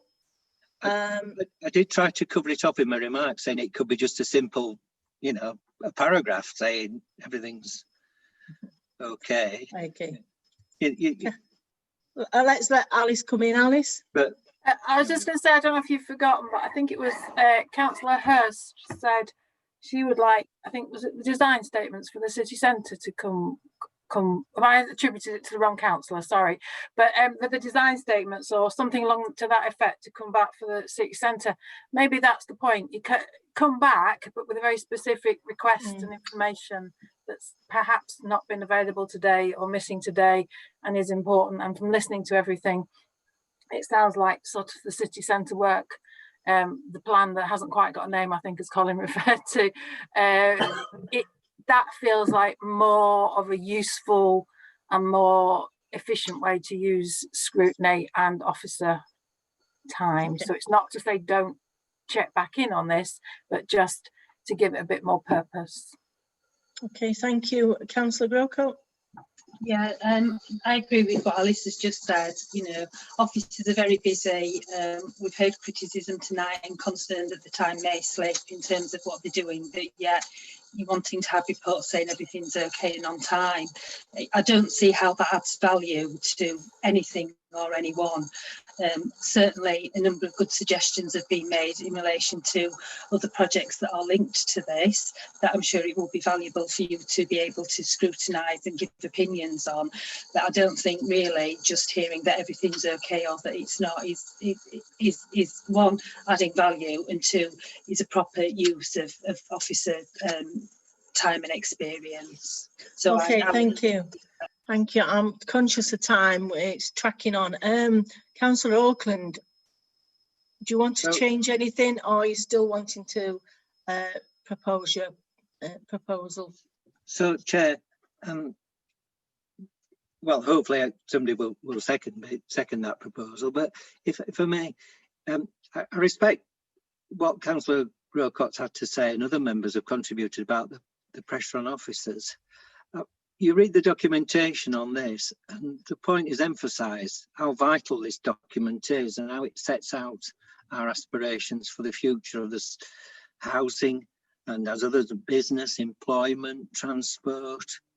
And we just know from what our own inquiries this evening how much it has slipped.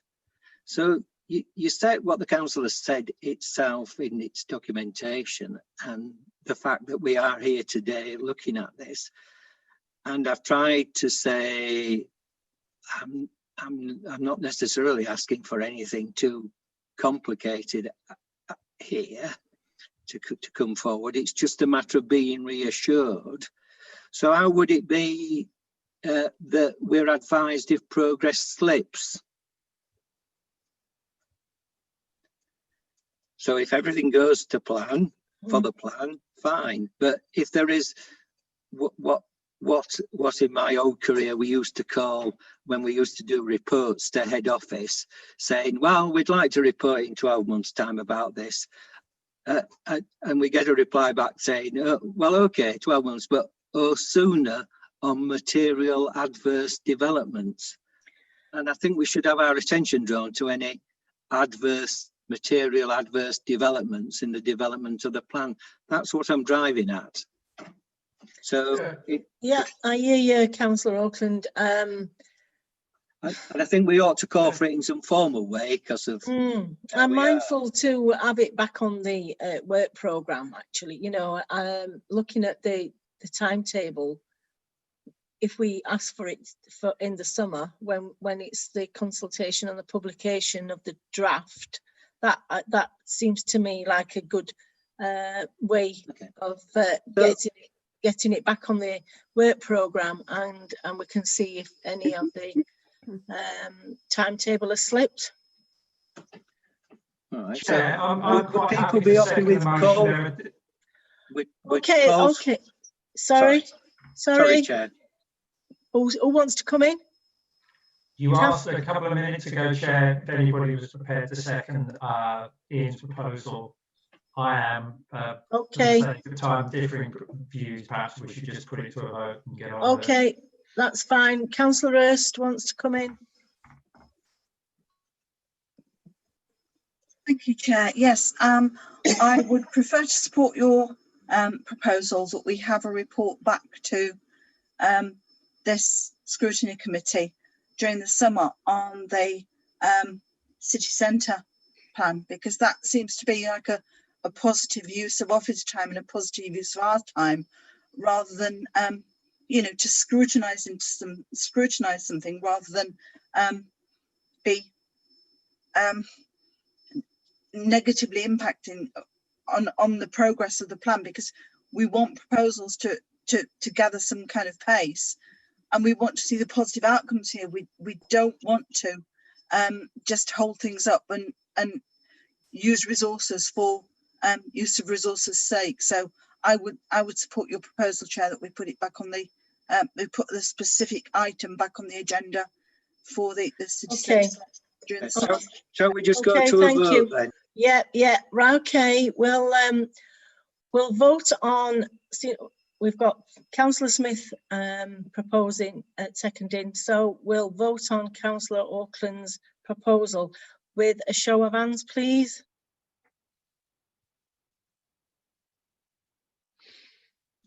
Could the minutes just record the vote, please? It usually does, doesn't it, John? Yeah, I've got 6 there. Is that everyone else's? Okay, thank you. That's 6. All those against, would you show hands?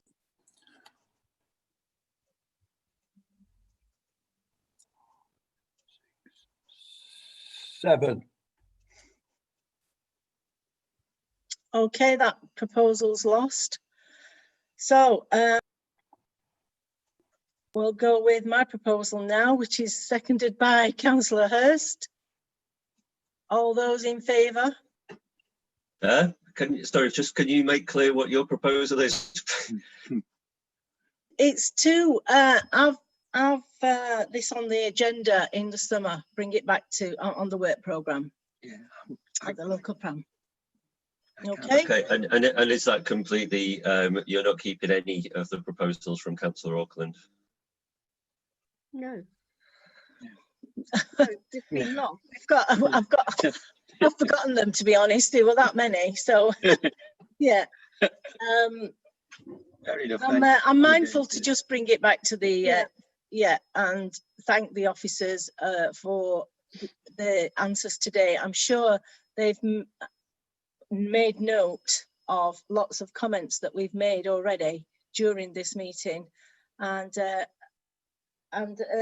suggestions that we've made. So they'll build it into the plan, I hope. I'll go away and discuss it with the relevant people.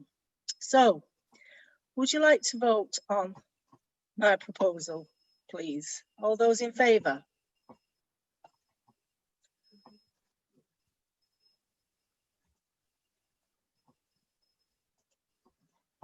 Right, I've got 8. Is that okay? I voted for both, John. Okay. You All did. those against? I've got you, Paul. I've got you. Doesn't quite go far enough, Chair, really. Okay. 4, 5. Okay. Thank you. Martin Smith. All right. Thank you very much. Can I thank the officers now, Colin and Okay. Thanks, members. Simon? Yeah. You can Good leave evening. us now. Thank you very much. We'll move on to the next item, which is the draft plan. Alice? It is. Yes, thank you, Chair. You've got a draft plan. I'm going to start this by saying that we are already experiencing, not just for this committee, but several other committees, a vulnerability in getting items on agenda because of staff availability, staff sickness, the lockdown, the new lockdown that we're now in has had an impact on capacity of some staff. And so we're having I'm just saying we're having a bit of an issue with some of the agendas. And I just wanted to make sure that you were aware of that and to check in with you that what your priorities are for the next, what would be your top 3 topics? Or you've got 2. I want to check that those are the ones you still want and that we're still working to. And I think you need to probably think about what would be your top priority sitting in the wings should some of these fail. Because it's just the situation we're finding ourselves in at the minute. Okay, Councillor Richards. Sorry, Chair. Can you just name the 2? I Yeah. closed my document on my phone and I can't so open it again. The document that's in your papers says that for the 23rd of February, I'm losing track which month we're in, we've only just started. It's waste, fly tipping and littering. And then for the 23rd of March, you wanted a further update on the business recovery, which I think you looked at a couple of months ago. And actually an update on city centre development, which sort of for me fits with that city centre plan, but I think we need to find out what the timeline is for that as well. They are separate things, but then they should be related. Now, all of this, I need to, I can't guarantee that these have been set up, but what I do know is we've definitely got some vulnerability from some of the agendas I'm trying to sort at the minute. And some of the other issues that you've talked about are transport strategy, role of cycling, employability, inclusive and sustainable economy, and climate change. I will say that climate change will be coming as a whole to Overview and Scrutiny Management Committee. Once we get it sorted. I'll just butt in here, Alice, because we've had transport last month, so because you're not aware of what. No, I know. Sorry, I'm a bit. Yeah, sorry. Just to cut to the chase. Do you know if we've got waste, fly tipping and littering? Is that going ahead for the next month? Because honest answer, I don't know. But if you're telling me that's the priority, then I'm going to go away from here. That's what we agreed. We agreed last month on that. So if you could chase that up and make sure that we're going to get that, and then I'll speak to Deborah about further items. Councillor Richards. Sorry, Chair. The 3rd one, which was about city centre development and something else. I just wondered whether, with the fact that we're all in lockdown now, whether that might go back a bit further again, just because it's not going to have changed, is it, in terms of we're all stuck indoors? Chair, if I might, I think to be most helpful, because obviously I've come in without being totally briefed on the full programme, but I did have a conversation with Deborah last week. I think the best thing to do is we've got this, there's got several items. I've heard what you say about what you really want as the priority, and that's what we're going to try and make, and we'll find out about the other items and the reality of them. And I will just add that you have also talked about a review group into Active Sheffield. Again, we sorry, we can support those, and we might have to just suggest you pull back slightly on that, but not. I've spoken to officers just last week, and they've got the capacity to help us out with this, and they said that they're going to send us some dates so that we can get them in our diaries and get it started. Hopefully, I was hoping that it would be next week that it would start up, but they've not got back. I'll take all that away, and we'll see what we can do for you. Okay. All right. Does anybody else want to say anything? Are we all getting exhausted now? Because I am. Yes. Okay. Just note the next date and time, which is the 23rd of February. Thank you very much for your attendance. Thank you, officers, for your help. Cheerio. Bye. Bye. Thank you all.